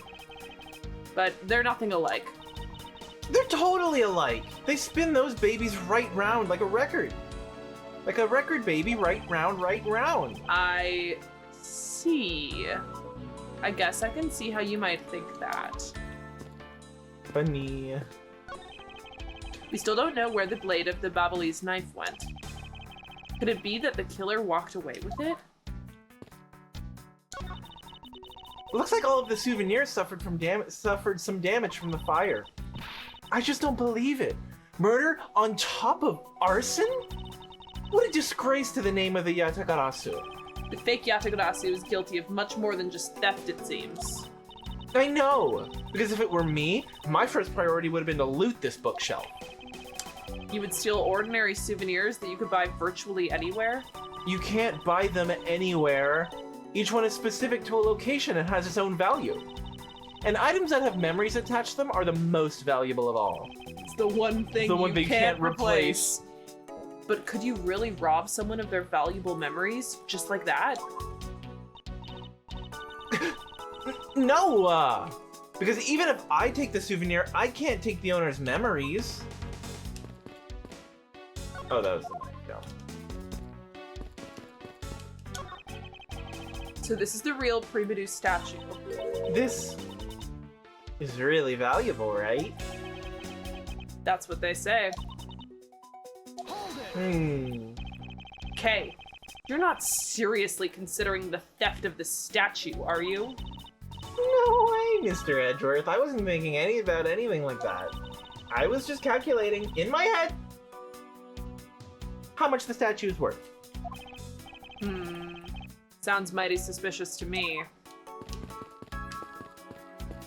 Because it is. Fireplace, huh? So Babhalese offices have them too. Okay, no. Okay, no stealing. Look at him glitch.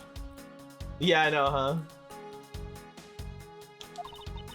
2? There's a fireplace in relatively the same location in the Alabastine office. However, we found something there that I'd rather not recall ever again. I still can't believe that we found that lady's undershirt in the fireplace. It touched her boobs. Blah. Disgusting. Yeah? If it was that traumatizing, why don't you try creating new memories with this fireplace? You could climb inside and we could play hide and seek. Aw. Come out covered in soot? I think not. Nah, you really have no sense of fun, Mr. Edgeworth.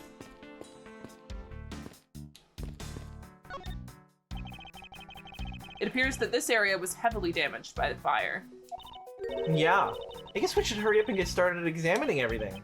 I won't rest until I've inspected every suspicious-looking nook and cranny. The ink. I'm gonna ink. There's a bobble of Babhalese. Nice. Babhalese babblefish. Yeah. Babhalese bobblefish babblehead. Yeah. Babhalese babblefish bobblehead. There it is. Yeah. There is a bottle of Babhalese ink on Mr. Cochin's desk. And it looks like there's still a lot of ink left inside. The seal is unbroken, so the fire probably couldn't get into the bottle to burn up the ink. Is that what would happen? Hey, Mr. Paleno, it looks like your precious Babhalese ink is alright after all. What? That's odd. Ambassador, what do you mean by that? Well, it's just that there is something strange about the ink. Do you mind elaborating on that statement for me, please? No. Guess we talked to him. Well, okay, fine. Now then, Ambassador, I'd like to ask about your movements before the fire broke out. Before the fire? Which fire are you talking about? Which one? There was more than one tonight? Huh? Oh, I see. I guess you didn't hear about it. We had 2 fires here at the Babhalese embassy tonight. What a bother all of that was. Oh, wait, but the only fire we know about is the one after the Gem and Ninja show. Ah, well, the first occurred at the start of the Gem and Ninja show.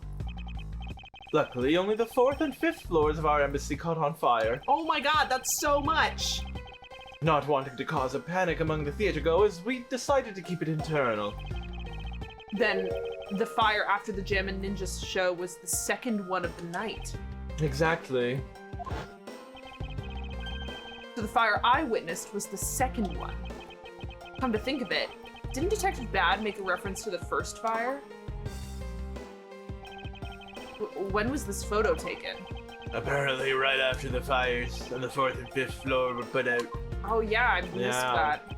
I suppose this means that the photo was taken just after the first fire was put out. Gee, Bill, your mom lets you have 2 fires? So then, what was the extent of the damage in the second fire? The second fire was contained to this floor, the third floor. I think it was leftover embers from the fire on the floors above it that caused it. That's... how should I put this? Very bad stroke of luck. My office on the 5th floor, Manny's office here, and Manny himself, all gone in the blink of an eye.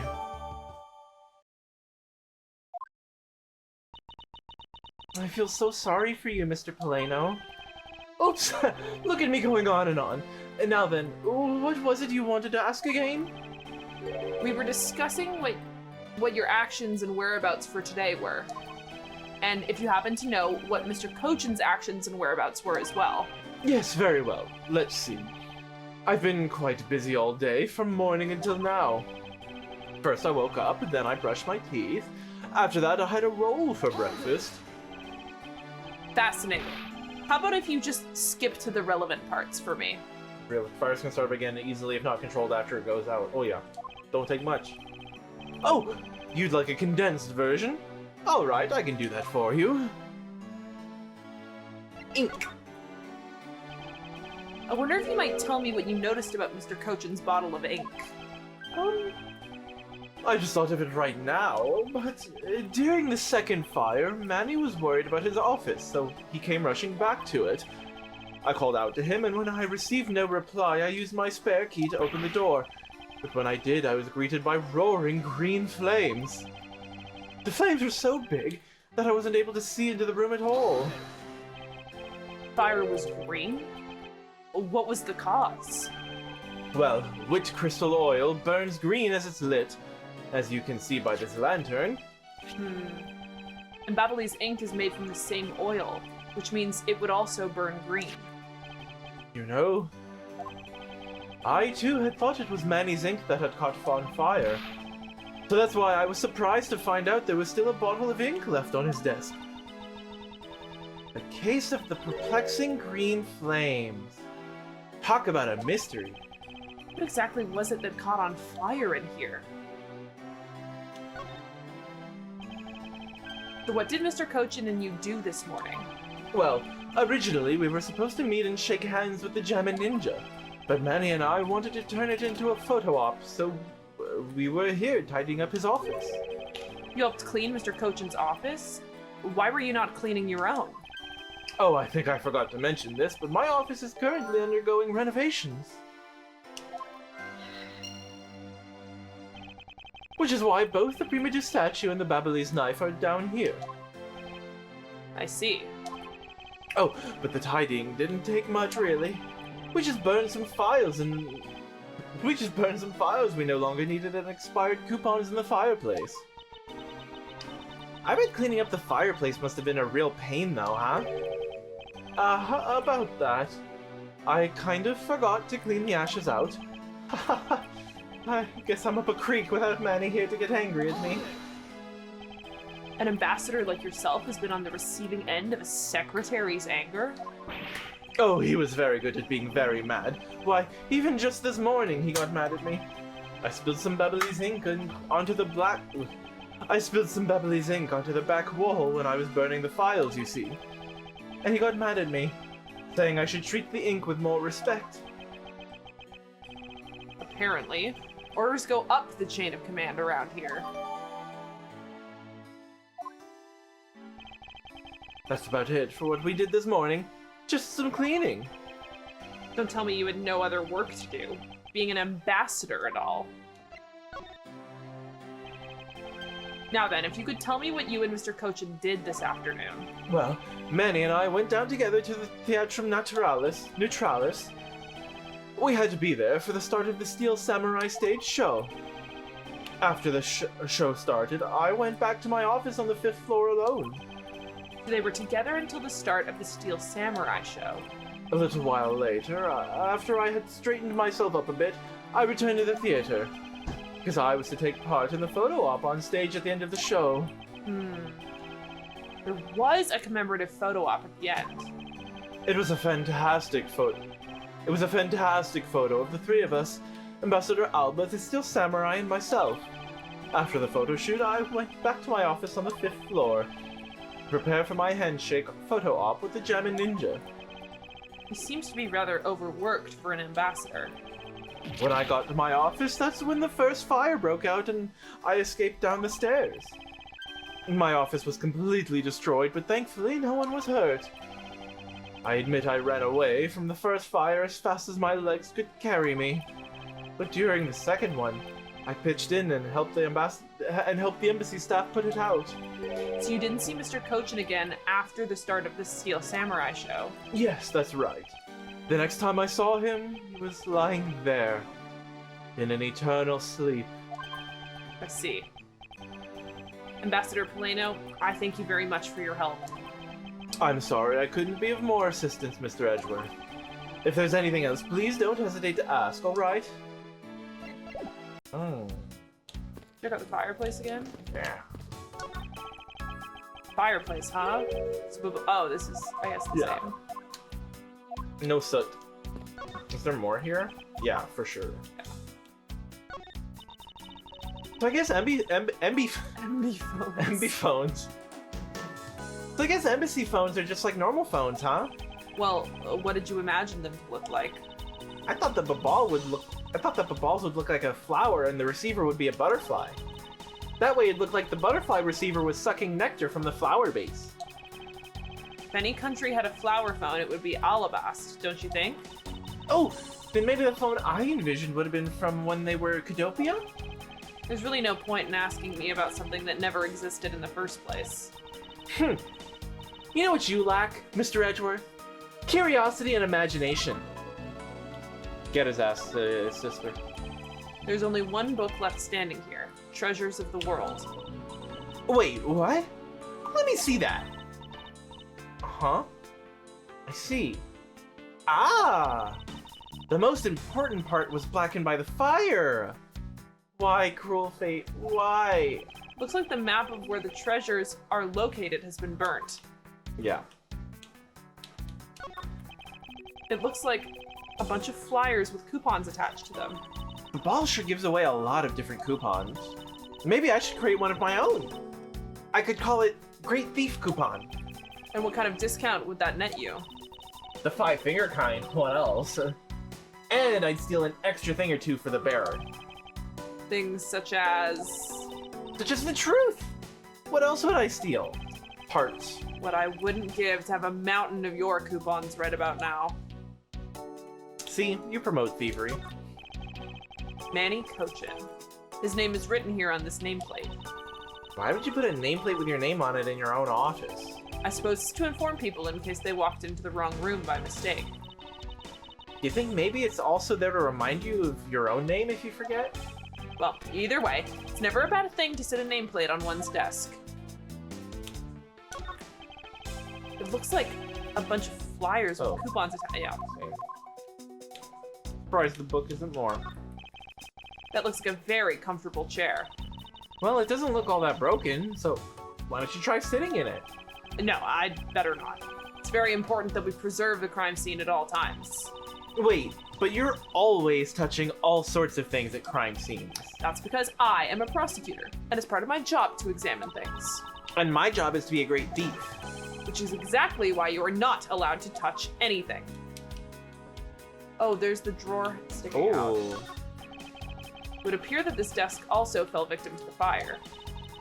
But it doesn't look too damaged. Oh, I think we can rifle through this drawer a bit. Suppose we really should take a look. Oh, interesting. Yes. It's a rather unusual shape for a notepad. Hat shape. I suppose this must be another souvenir from somewhere. That's it? That's it? Okay, That's damn. all. Oh, a deduce, I see. Seems that the contents of this drawer survived the fire rather well. Now, that's a sturdy desk. I guess that's the value of solid wood construction. Let's see if there's anything useful left in here, Mr. Edgeworth. Okay. Guess we shall deduce with this. Missed the button again. I know, I'm Oh, looking. okay. Why is it hat shaped? I hope we get that info.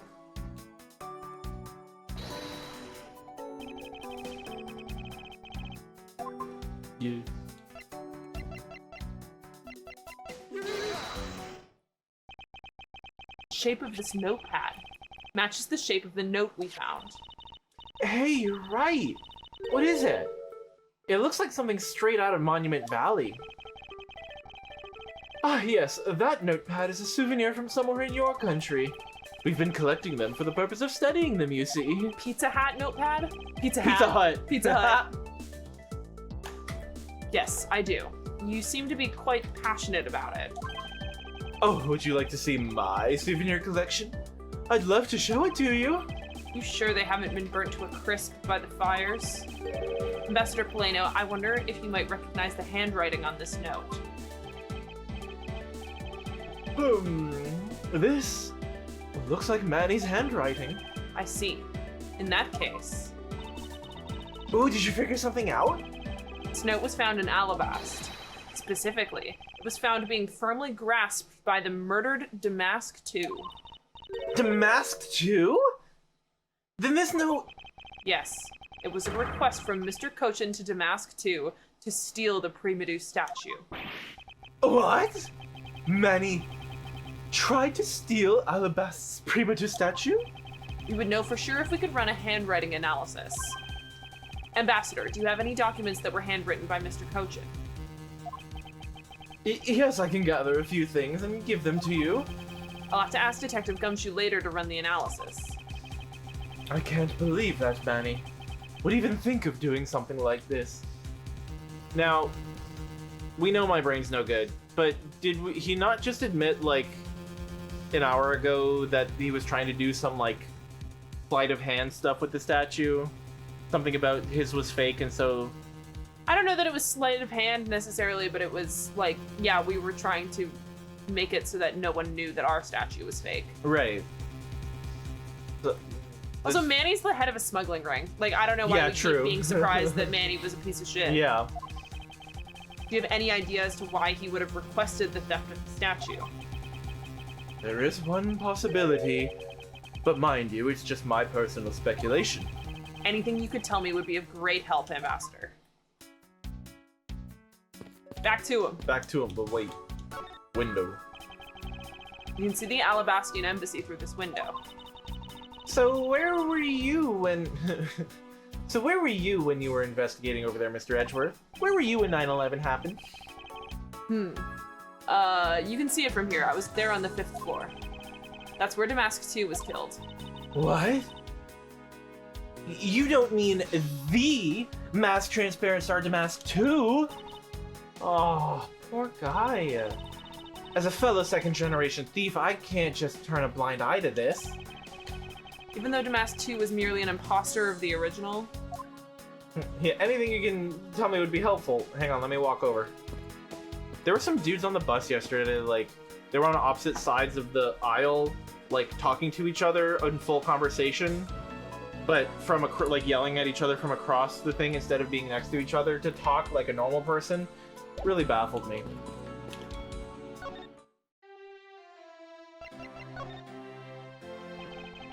I believe that you said you might have an idea as to why Mr. Cochin hired Damask II. Actually, I fear it may be my fault. As I was telling you earlier, we were to determine which statue was the real one as a part of today's events. But because of the Atakarasu and the fire here, that got cancelled, didn't it? I'm actually relieved the rest of the event has been cancelled.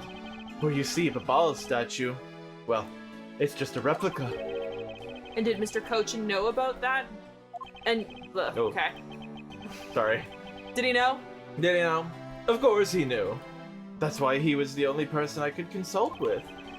We'd have to do something once our statue was revealed as a replica. As to be expected, I was very nervous today as this would impact our country's authority. Yes, I understand. Well, when I told Manny my concerns, he said, let me handle it, it'll be alright. I'll find a way to make sure you're the ambassador of the reunited Kidopia. At the time, I thought he was just trying to cheer me up. But when I saw that note, I realized he was serious. Mr. Cochin conducted a lot of business behind your back. I assume he did all that to ensure you are the next Kidopian ambassador. But why was he trying so hard, I wonder? Yeah, they definitely fucked. He was so much better at getting things done than I ever was or will be. I don't know the answer to why he was trying so hard yet. It's the deep state, brother. Manny coaching is the deep state. Who's this guy's name? Polano is the, Polano's just a puppet, brother. But I suspect he had an ulterior motive in mind, beyond just simple kindness. Oh, here you are, Mr. Edgeworth. Detective Gumshoe, have you collected the information I requested? this music. This is different. Yep, got it all right here, sir. Here you go, Kay. Feel free to take a look. It's for you, after all. What is all this, Gummy? It's all the information on this room that I got from the embassy and Interpol people. Now we know exactly how this room was before and after the fire. Good work, Detective. Oh, there it is. Oh, it was nothing, sir. I'm an expert in getting people to talk. Wow. You two remind me so much of my father and Uncle Bad. What do you mean? As prosecutor and detective, your dynamic is just like theirs back in the day. Well, don't you worry. I'm gonna find my own wonderful partner someday. And when I do, I'm gonna become a good yatakarashi just like my father, right? Please don't ask me questions to which I have no answers to, Kay. However, I can say that it is a truly wonderful thing to find a partner you can trust. You bet. So, what now, Mr. Edgeworth? Well, I'd like to ask you for a favor. Yes? That gadget, Mr. Thief, is it? That thing you call your secret weapon. Yay. Oh, you mean the little thief? Heh, you're coming to rely on it, aren't you?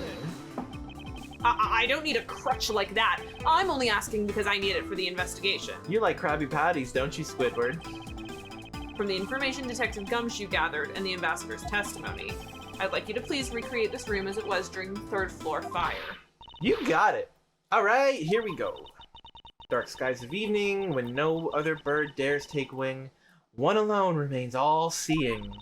Now, witness the true power of a real modern-day Robin Hood.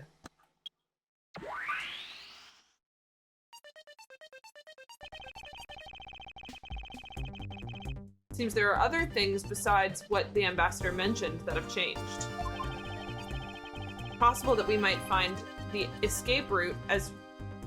Well, it's possible that we might find the escape route the person Kay saw used as well. Oh, what is this? Is this some sort of light show I was not told about? This is the power of a true vigilante. It's recreating the room with the info I inputted. Really? That is certainly one interesting device you have there, Miss Faraday. I believe it's about time we return to our investigation. Excuse me, Salem. You're very cute. Hi. But it's time for game. Let's see. Oh. Clock move. This grandfather clock. It was apparently in a different position before the fire. Salem, you're doing a Mike Wazowski right now. Thank you. She's such a good listener sometimes. Only sometimes. According to staff members, the clock was flush against the wall before the fire, sir. Which means that most likely it was moved by someone during the fire. Speaking of which, it's totally 11 o'clock now, but I don't hear any chiming. Huh? That's odd. It was still chiming right on the dot every hour this morning. Maybe the fire damaged its internal mechanisms or something? Ambassador Polano, maybe take a look inside that clock. Sure, go right on ahead. Detective Gumshoe, if you could please inspect the insides of this clock. Yes, sir. I'm on it. Mr. Edgeworth, I found this inside, sir. It looks like a length of wire. So this is what caused the clock to stop chiming. But what was a long length of wire doing inside this clock in the first place?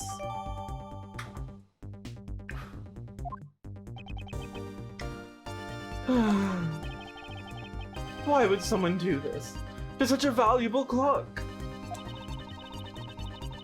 Sounds like it wasn't Mr. Paleno that put the wire in there. And perhaps it was Mr. Cochin's killer who did. Maybe. These must have been the large green flames Ambassador Paleno saw. Do you think they made it green to match with the little thief green? Maybe. With flames like these, it's no wonder he couldn't get in. Okay, by the time you came into this room, had the fire already been put out? Something I would not go with near. No. Yeah, the fire had died out or something by that time. And this fire in here only burned from the time the fire started on the 3rd floor. Fire always burnt by the time. Until the Yatakarasyu appeared and caused a stir in Babal, I suppose. I guess Mr. Paleno was just lucky to run into this fire as... Huh? I guess Mr. Paleno was just lucky enough to run into this fire as it was burning, huh? Yes, you could put it that way. And since you were the first to discover the body, we can assume that no one else entered the room until that time. No one other than the person you were chasing, of course. I knew it! That person I saw was definitely up to no good. I mean, that person could even be Mr. Cochin's killer. That is very likely to be the case. After all, that person came into this room before you, and must have chosen this room precisely because they knew no one would be in here. Okay, then maybe the green fire was where it was to prevent anyone from coming in? But then, what did the person set on fire to make the green flames? Well, whatever that person burned, it made a rather sizable fire. And since the fire's green, well, we've seen something that burns green, right? It's a bit tinier than these flames, but you get what I mean. Yes, and I do believe that what you are thinking is exactly why these flames are green. Which fire-related piece of evidence? I wonder. Oh, okay, now that is actually vague. I It's forgot either about the the- rest of the fire stuff. I think it's the ink. Burns the same color. But it might be the lantern. Yeah. Ink makes more sense. Yeah. Are you Oh. kidding? Never mind. Oh, really? Well, I don't think they're related at all. Oh, Alright. sorry. I guess because the lantern is oil and it's just that Yeah. the ink is made out of the same oil, but it isn't the oil. I don't know. Aww. Aw, you apologize for being wrong. What? I'm always honest.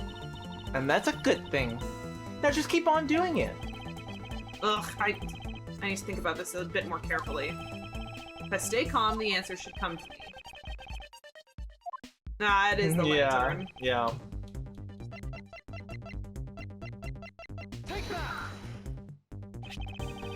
This silhouette lantern. Its green flame comes from the wit crystal oil it's burning. Yeah, that's the fire I was thinking of too. I love the green it gives off. I think we've now established that the green flames were caused by wit crystal oil. Furthermore, we know that there is only one other thing made from wit crystal oil. Oh, okay. Oh, you mean that thing Mr. Paleno was mistaken about, right? Yes, precisely. As we found out earlier in our investigation. What? I don't get it. Can you fill me in, sir? Fine, I suppose. I'll explain it in a way that even you can understand. Unnecessary. Uncalled for to say it that way. Now this is the ink. This is the thing that made from, yeah. Babhalese ink is made from wit crystal oil. Oh, so it should burn the same color as the flames in the lantern, right? Yes, precisely. However, the green flames in this room were not from a bottle of Babhalese ink. Because we found the ink Mr. Cochin used on his desk, right? Yes. However, we know that Mr. Cochin was smuggling the ink in massive quantities. Now, what do you suppose he made using all that ink? I believe what he made with that ink is the answer to what gave birth to the green flames. What he made with that, oh. Oh, it's the forged documents. Yeah. Oh yeah! I'm beginning to really feel the energy coming from you, Mr. Edgeworth. Huh. It would appear that I finally found it. Smuggling ring's real goal. Made of Babhalese ink. I wish I could. Oh. Yeah. Right, these are smuggling. Docks related to the smuggling of it. Oh. But not. Oh! Money! Money! Yeah, that's it. Burning stacks. Yeah, just like the Jokar. Just like the Johar. What would consume that great of a volume of ink to... What? Huh? What would consume that great of a volume of ink to make? That would be...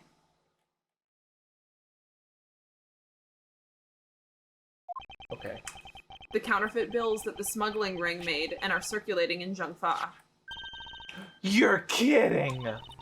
You're saying that it was Mr. Kochin who made these counterfeit bills? I am.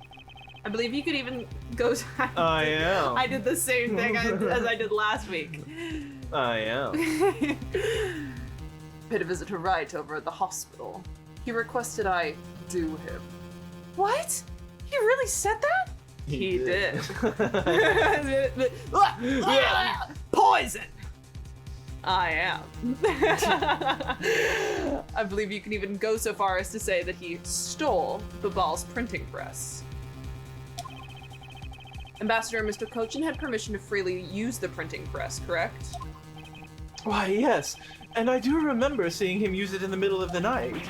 But never did I think he was using it for such a foul deed. Ambassador, because of your secretary's crimes, you will need to be investigated as well. Yes, I suppose so. We've caused a bit of trouble for a few countries, haven't we? It's my duty to search out all who shielded Mr. Kochin and concealed his crime. They are the ones who started the fire in order to destroy the evidence. Just say, yeah, this took a lot of ink to make.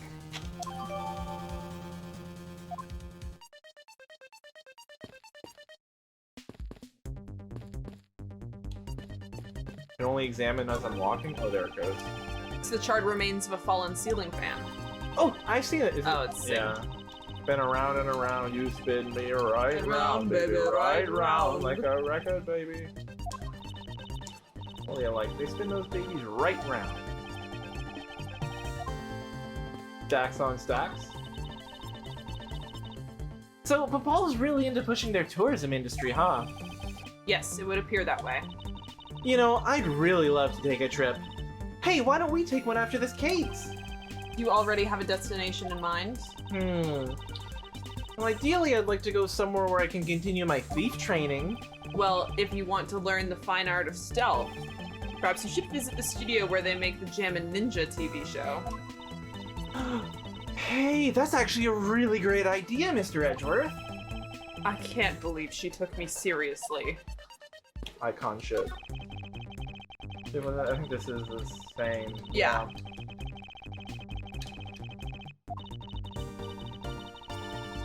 Safes are great.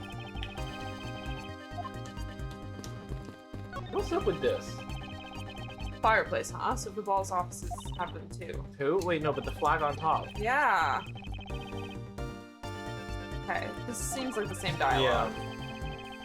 Yeah. No, I'm sure, yeah. Ooh, if it's that traumatized, try creating new memories with this fireplace. Climb inside. Go on, get in! Get in! Alright. Oh, come on! The kid has infiltrated the Steel Samurai Studios before. I thought he was referencing that, but I guess not. No, he's...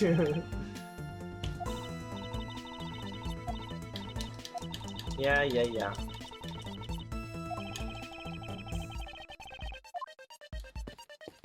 Okay, chair upright. Same shit. Doesn't look all that broken, so why don't you try it? No.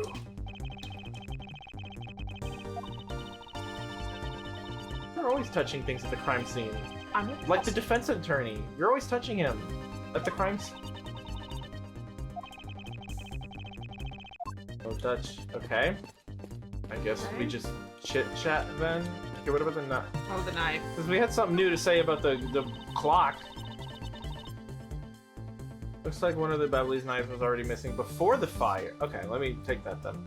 It looks like one of the Babhalese knives was already missing before the fire began. So it would seem. Especially since the other two knives handles were burned away. The remaining handle was swapped out with the handle from the real murder weapon. And Babhal's national treasure was stolen. Poor Babal, don't you think? I'm not sure I would lump the replica statue in with the rest of Babal's woes. Whoa. Whoa. Statue be upon thee. Alright. Manny, what's poppin'? You're not Manny, but what? Close enough.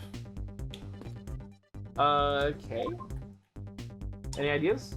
Yes. Ready for a review on how to use Little Thief? Okay, here we go. Objects outlined in yellow are things that are not present in our time. Okay, actually, this is good. Yeah. Objects in yellow are things that are not present in our time, but were in the past. Things outlined in a dotted line are things that exist now, but didn't in the past. I see. You can examine and interact with replicated people and objects like you normally do. You can even present, apparently not. You can even present evidence whenever you find an inconsistency. Oh, and be sure to point out mistakes in the recreation with evidence, too. I think I remember now. Thank you for the refresher course, Kay. If there's something you don't get about Little Thief, feel free to ask every time. Okay. I've inputted all the info we got from Gummy and Ambassador Paleno. With this recreation, you should be able to tell what changed because of the fire. Come on, Mr. Edgeworth, let's try investigating this room one more time. Yes, let's. In order to find out what truly happened here in this room, we will need to gather more information from this room. It's time to take another look.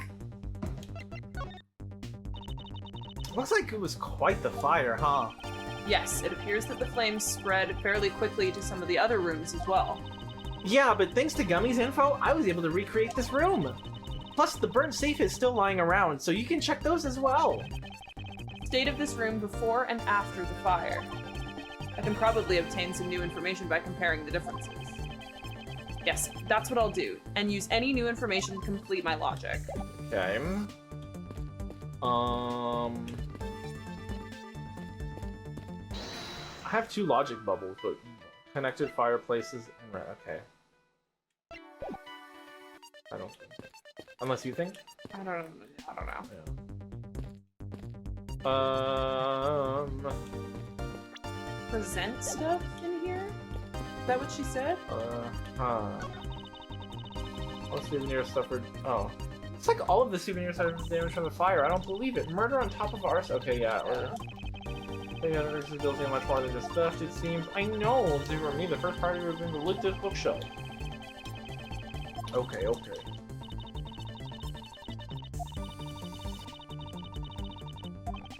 We want to present the bills to the guy? Yeah, maybe. Oh, yeah. Oh, yeah. Detective, you took part in the initial Babal investigation, correct? Yep, sure did. I also helped put out both fires, sir. But the first fire took me by surprise. I had a tough time escaping the 5th floor. First, I tried the elevator, but I guess someone else had the same idea because it was in use. King, rule 1 is don't use elevators in the fire. But if I hadn't remembered using stairs at that point, I'd have been burnt to a crisp. Wait, that's odd. We always warn our staff that in case of a fire, it's dangerous to use the elevator. Oh? Maybe someone wrote it in a fit of panic? Detective, did you see the Yatagrasu that came into the Babhalese embassy at all? I didn't personally. Then the other staff members told me they never got a good look at the person either, sir. I wonder if you could tell me a bit more about what you discovered, Detective. What you saw? The second fire broke out around the time the Edgeworth was spotted in Alabama. That's also when a suspicious person was spotted in Babal, which caused some panic. So no one was able to get a good look at this Yatagrasu that entered Babal. That entered Babal? Entered Babal. Yeah. All they saw was a mysterious person wearing a long coat. That's not enough to make a positive ID, you know? Still, it was enough to make the people who received the calling card panic even more. A person in a long coat. Sounds like the exact same person I saw. The Yatagrasu that appeared in Alabas was proven to be just a fabrication, a shadow. In light of that fact, the Yatagrasu that appeared in Babal is also suspect. You can't be serious! Not when we're this close to capturing the fake. I mean, Callisto you. So the Yatagrasu appeared, caused mass confusion, killed Mr. Cochin, then disappeared. By the way, detective, why did you not chase after the Yatagarasu? I did, but, well, this embassy's huge, sir. I got separated from the other staff members I was with and was lost for a while there. You didn't even memorize the layout of the building you were to guard, detective? I'll be sure to do that from now on, sir. But you know, it was thanks to me being lost that I was able to come to Gay's rescue. Oh, is that a fact? Yeah, it was when I was lost and wandering around in the third floor hallway, sir. When I heard a scream, I headed towards it right away. Oh, that's probably from when I found Mr. Cochin's body. Yeah, I remember scrumpting that scream. Yeah. Yeah, I thought it sounded like her, so I got real worried and ran as fast as I could. And it was thanks to Gummy that Miss Sheen Na wasn't able to take me away. He covered for me until you got here, Mr. Edgeworth. Oh, I see. So he can be useful once in a blue moon. Still, it's too bad that Agent Sheen Na got here before I did. I wonder where Agent Sheen Na was before you found her here. Well, just before I got to this room, I saw her coming out of the room next door. Oh, that's suspicious.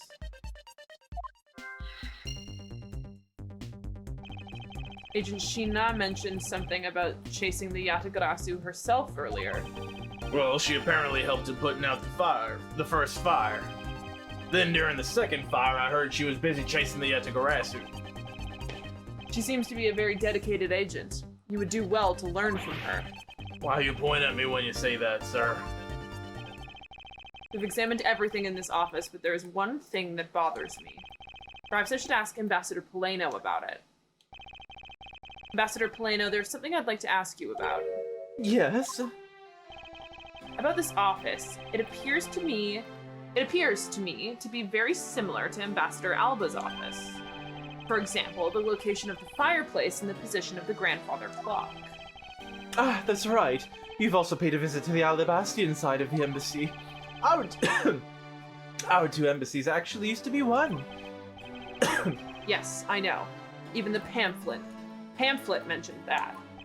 Which is why the building is bilaterally symmetrical. So no matter which room, the location of the fireplace and the like are exactly the same. Even where the art is located is the same. As my room is currently under renovation, we worked hard to make Manny's room look like the ambassador's office. You mean for your handshake photo op with the Jammin' Ninja? Yes, that's right. I mean, what's a photo like that worth if it's not taking in the ambassador's office, right?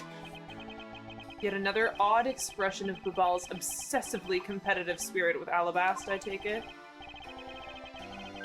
Thank you, Ambassador. That piece of information is all I needed to connect the dots. Connect what dots? Well, anyway, I'm glad I was able to be of some help. Logic. Time to connect dots, I guess. Bilateral symmetry and connected fireplaces, I'm guessing. Me as well. Yes.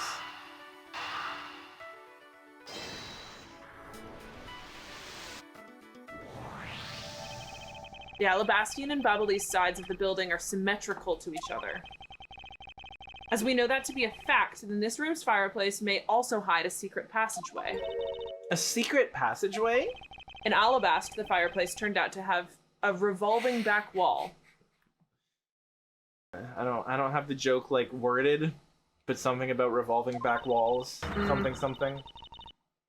A revolving wall? Sounds like something out of a ninja house. Wow, there is a trick like that built into the fireplace, sir? What? This embassy holds that kind of secret? There seems to be a lot about this room that you don't know about, Ambassador. I guess it's time to pay the bill for letting Manny do so much work for me. Please, I really want to know about the real Manny and what you know about this room. What are you waiting for, Mr. Edgeworth? Let's get to the bottom of this. Agreed. And my first thought is that it's likely the killer used the revolving fireplace. Sheen, Yeah. It looks just like another fireplace though, doesn't it? How did you turn it again? In Alabast, I had to push where the X was on the far wall of the fireplace. Oh, I see an X back there, sir. Let's see what happens when I push it. I go push it. Push. Push it. Ah! You scared me, sir. There's something about this fireplace that lies in contradiction to facts. Huh? But we found an X where you thought there'd be one, right? We did, but that's not what I was referring to. Something is missing from the scene. What does this contradiction mean for us? I won't rest until I've inspected every suspicious-looking nook and cranny. Oh, there's wood in there. Yeah, not burnt stuff. International. Yeah. I was gonna say, is it like ash or like signs of a fire in there, or The opposite. the opposite? All I see inside this fireplace is starter wood. Huh? That's odd. It doesn't match up with what Mr. Polano said earlier. What is the meaning of this contradiction? Right there, I found the contradiction. Baba booey. If we push this X mark, the fireplace wall should turn. A revolving fireplace wall. That's neat, sir. That's neat, sir? Okay. We should hurry up and... Wait, detective. There's something we need to examine about this first. That's neat, sir? That's neat, sir? Besides which, there is also something I'd like to test. Like what, sir? I'll tell you later, detective. For now, let's continue with the investigation. That's neat, sir? Is there anything else? Alright. Just the wood? I guess we'll go ahead and do it. Deduce. What do we have? I think I it's guess the just guy's that everything's testimony. burnt? Oh, right. Saying that he was burning shit. Right? Let's see. Spilled Babhalese ink onto back walls while burning fires. And yeah, okay. Left ashes there. Yes, yes, yes. Yes, yes, yes. Yes, yes, yes. Yes, it is. Urethra. Yeah, that's always funny. That's always good. Ambassador Polano, you said that you burned some old files in this fireplace today, correct? Yes, I burned quite a few files this morning, actually. And after you did, you forgot to clean out the ashes from the fireplace, correct? There's all kinds of genital imagery here today. That's right. But why are you asking, and why are you making such a scary face? I'm sorry, I admit I am a bit intimidating when I'm serious. In any case, take a good look at this fireplace and tell me what you find odd about it. Let's see. Huh? Where did all the ashes go?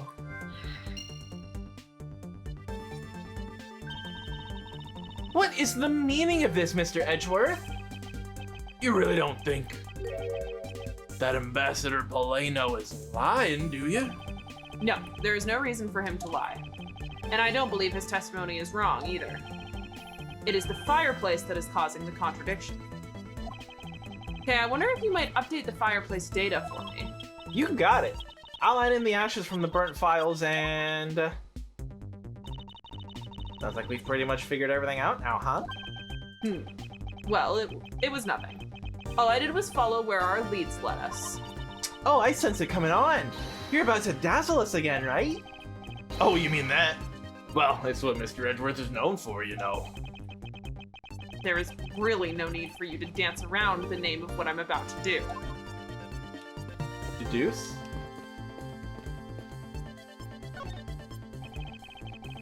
I did check this area earlier, but never has taken that look. Well, I thought that's what the idea was. No, we have to do another logic. Ah, yes.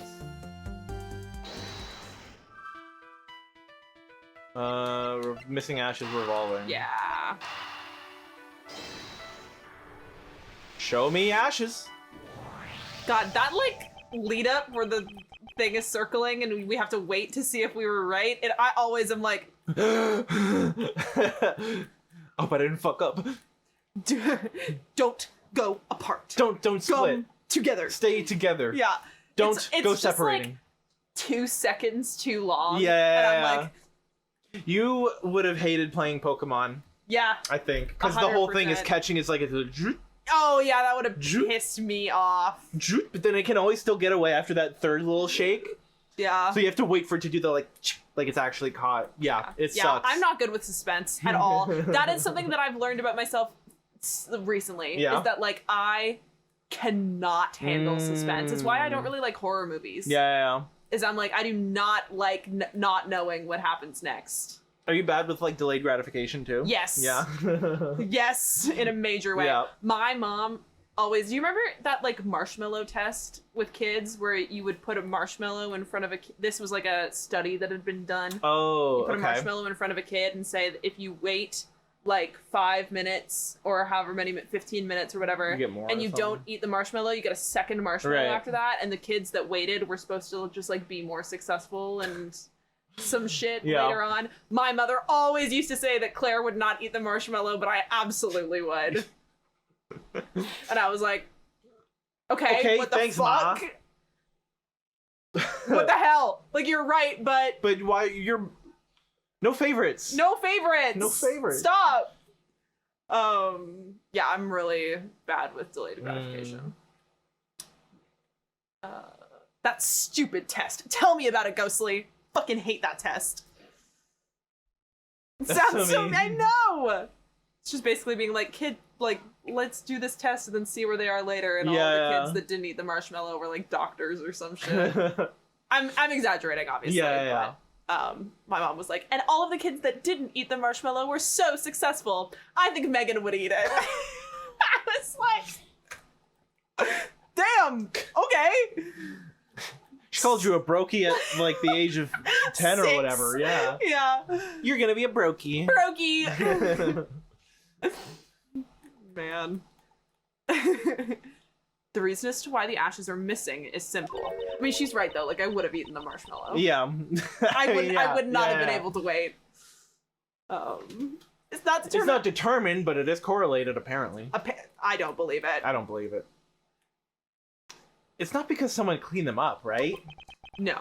Because even if someone did sweep them up, the fireplace is too clean for that. Ambassador Poleno said that he spilled some Babhalese ink when he was burning the files. And yet, there is not a trace of the spilled ink on the back wall anywhere. Well then, I don't know what happened. Well, I'll tell you what happened. I'll tell you what happened. The two sides were switched. By using the revolving fireplace wall, the ashes were moved into the neighboring room. Which means that this is a clear indication that the fireplace was used. Alright. Bus driver, move that bus. Spin that back wall. Then, you mean the person I was chasing disappeared from this room through there? Wait, it's a skill. Some kids have it earlier than others, sure, but it's not forever. It's learned. Like, the amount of adults who forgot about that part and told me over and over again that I would fail in life because of the one stupid test. Ghostly, we're the same. We're the same. I 100% agree. I was like, what a stupid metric for whether or not a human person will be successful 30 years from now. Sometimes psychology studies are bullshit. Sometimes they're bullshit. Sometimes they're not. But by God, sometimes they're bullshit. Yeah. Thought about bus driver move that. I think about it all the time. It's such a good like mouthfeel. I don't know. Like it's mid mouthfeel, but it's still it's like Claire. So I it felt like something from like Finding Nemo or Shark Tale. I forget. Okay, so I've been laughing at all of these Good Omens fans that have been making thirst traps of David Tennant and Michael Sheen to like XXX by Kim Petras and like all of these like songs. And so I made a playlist of all of these songs that I thought would be funny if you like made a edit of like a 54-year-old man with 5 kids too. Yeah. And I called it Pussy Music. Because I thought that was funny. But then I had a moment where I went, Pussy Music. And it made Claire laugh really hard, and we went back and forth for like 10 minutes with like tears in our eyes going, Pussy Music. Boneless puss. Yeah, and it just like the way I said bullshit like kind of reminded me of that. Because I like did this thing where I like filled up my lips with air first. Pussy music. Yeah. Anyway. There's a video of me and Claire crying, saying pussy music back and forth. No. Always Fish. enunciate your cursing. Yes. Hit that F in fuck extra hard every time. Fuck. Them LA boys, they wanna fuck. They wanna fuck. That's another song on my pussy music playlist. Kate Bush's pussy music. First of all, your definition of pussy music is orang, but I like it still. But it is orang. It's not a definition. It's just the name of a playlist. Yeah, close enough. Hi, Breeze. Hi. Time zone. Yes, I believe the person you were in pursuit of is Mr. Cochin's killer. And after committing the murder, escaped through the fireplace. We're like, oh shit, we haven't done logic all case yet, so we gotta get the logic in there. Logic. Boom, boom, boom, boom. Oh, wow, Mr. Edgeworth, you figured out the killer's escape route. I have. He did. But this is only the beginning. Now we have to chase the killer down. I have. Yeah. Sheena. Yeah. Suspicious. Suspicious. I like how we still haven't actually tried spinning the thing around to see if it's right. Oh, yeah. Like, we're just like, yeah. It's fine. It's fine. If the killer used the fireplace in this room to escape into the next, then it's only logical for us to talk with the person who is in the neighboring room. Well, the person who was in the next room was... Oh, it was that person, sir. Yes, Detective. Agent Sheena. The bowl cut queen herself.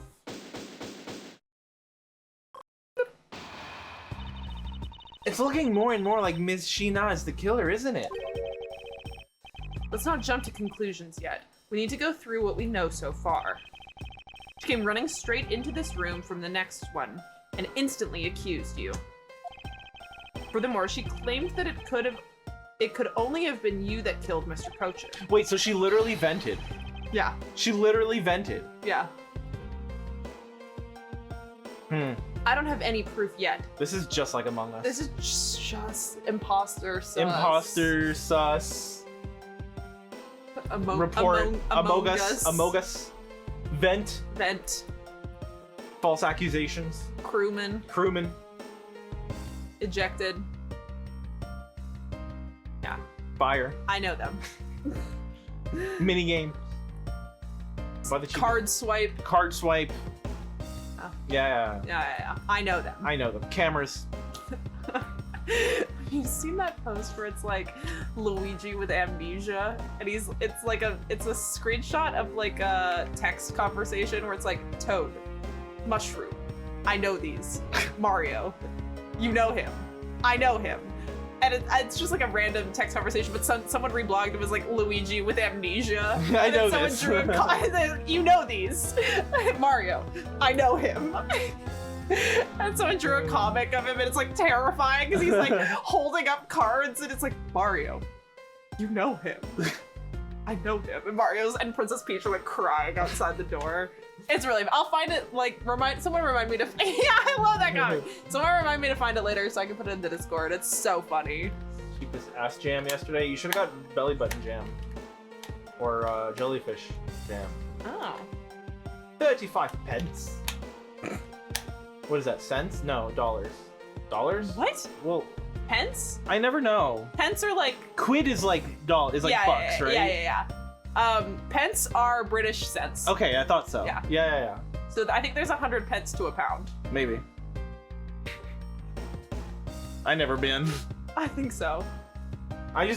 People would be like, a couple of quid, and I'm like, what is that? What is that? Is that dollars or is that cents? There's a really good bit in Good Omens about British currency. Oh yeah? You are very smart, Meagan. I try my best.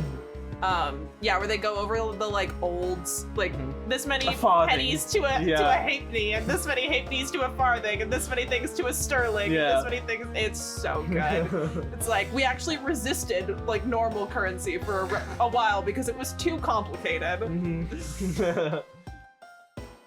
Yeah, that's bananas. I can't. That's probably why it was ass. Yeah. If I had to guess. Yeah, if I had to take a gander.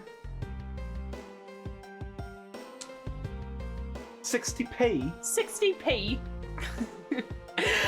I don't have any proof yet, however, I know she is hiding something from us. Okay then. Why don't we go ask Miss Sheen herself? No, not yet. There's something that needs to be done first. Detective Gumshoe? Sir, is it my turn to do something, Mr. Edgeworth? Yes.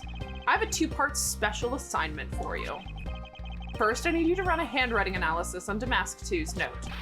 Okay, I'll get the lab boys on that right away. Don't shoot! I'm with the science team. Any mention of lab boys has to I get. love it. Second, I want you to see if you can fit through the revolving fireplace wall. Why would you not make that Kay's job? Because he's... On purpose? Oh, thank you, Nem. He wants Gumshoe face down, Busy? ass up. Help, step-prosecutor, I'm stuck. I'm stuck in the fireplace. I'm stuck in the fireplace. Oh no! Help, step-prosecutor. Help, step-prosecutor. I can't get out. God. Face down, ass up. That's the the way way I men like to deserve fuck. to be. Anyway. Right now, sir?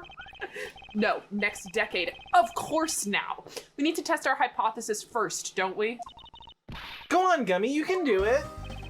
All right. I'm gonna do this like a real man. That's what I'm talking about. Here I go. Through the fireplace and back. Shouldn't need to psych yourself up that much for such a simple task, Detective. Woo! Wow, the wall inside the fireplace really did turn.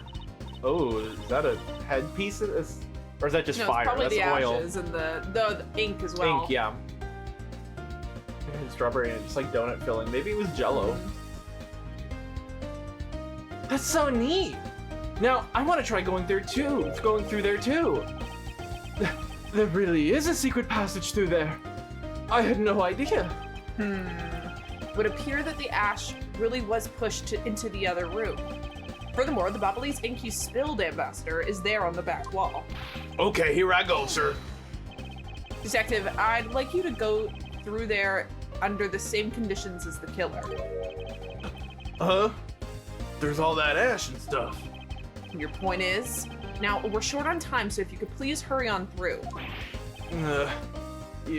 Yes, sir. Wants to dirty him up a little bit. Yeah. Okay, so now we pretty much have the whole picture, right? Go sleep. Get nasty. You and me. No. Get all grimed up. Yeah. No, not yet. There remains a few more mysteries to solve. Such as the Yatakarasu's whereabouts, the other smuggling ring members, the 2 weapons that made it across the border, the key Miss Yu stole Holy 7 shit. years ago. In fact, we haven't figured out a thing regarding how Miss Yu is related to these embassies. Mr. Edgeworth. A number of pieces connect in a very complicated way in this case. It's almost enough to make one completely mentally exhausted. Yeah. You might say that. What are you saying, Mr. Edgeworth? I thought you were the one who said it said that it's easy if you follow the leads. Was that supposed to be an impression of... Oh, I thought you said it's easy if you follow the leads. Was that supposed to be an impression of me, Kay? If it's info gathering you need, Gummy and I can help with that. Then all you'd have to do is show off your fancy schmancy logical deductions. Show off? Does it seem like I'm being boastful when I do that? Let's not overcomplicate matters, okay, Mr. Edgeworth? We've been so focused, like a laser, on only what seems strange and out of place. No wonder nothing's clicked and we haven't unlocked anything yet. But if we think things through calmly, the answer should come to us. Hey, That's the sort of thing I say to myself when I'm practicing how to unlock padlocks, you know? okay. That is something I hope practice doesn't make perfect, for your sake. Yay! Looks like you're back to yourself, your straight-laced self again. Hey, Mr. Edgeworth, I'm back, sir. Yes, I can see that. Good work, detective. Looks like you can use that fireplace like a door, sir. Are you alright, Gummy? I'm okay. Just a bit of ash and dust, that's all. Your jacket has gotten quite filthy. See, the hem has practically turned black. Yeah, well, quite a bit of the unburned ink got on it, sir. I see. Thank you, detective. You did a fine job. I'll even pay the cleaning bill for the trench coat. What? Oh, no, sir, I could never. This is just my old coat, sir. If it was a coat I actually cared about, then I'd get it clean, but, you know. King, you wear it every day! Everywhere you go. I see. Very well then, as you wish. So, because Gummy was able to climb through the fireplace, we know it can be used, right? Yes, but that's not all we learned. Oh, I guess, yeah, actually sending the big guys, like, see if he can fit. Yeah. Sheena can definitely fit. We actually learned one other important fact. And that is... I will have to explain it to you later. Okay. Right now, we need to deal with the handwriting analysis. Detective Gumshoe. Yes, sir. I'll be back before you know it. The handwriting analysis on Mr. Cochin's handwriting will take a bit of time. Let us go and wait in the Theatrum Neutralis, along with Agent Lang and Agent Sheen. Oh, Ah! how about that? How about that? The way he turned and, like, zipped out. A perfect day for a short one. Perfect day for a short one. Yeah, this works out really well. Nice. Nice. Nice. Do you want to look at that comic? Sure. I will. I want to look at that comic. Koopa. Koopa, Goomba, Shy Guy. I know these. Mario, you know him. Mario. Oh no, I have seen this. Yeah. Koopa, Goomba. Goomba, Shy Guy. I I know these.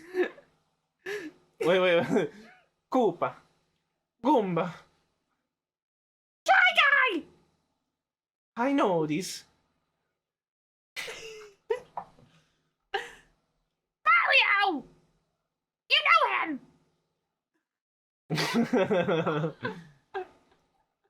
Yeah, that's good. It's so funny.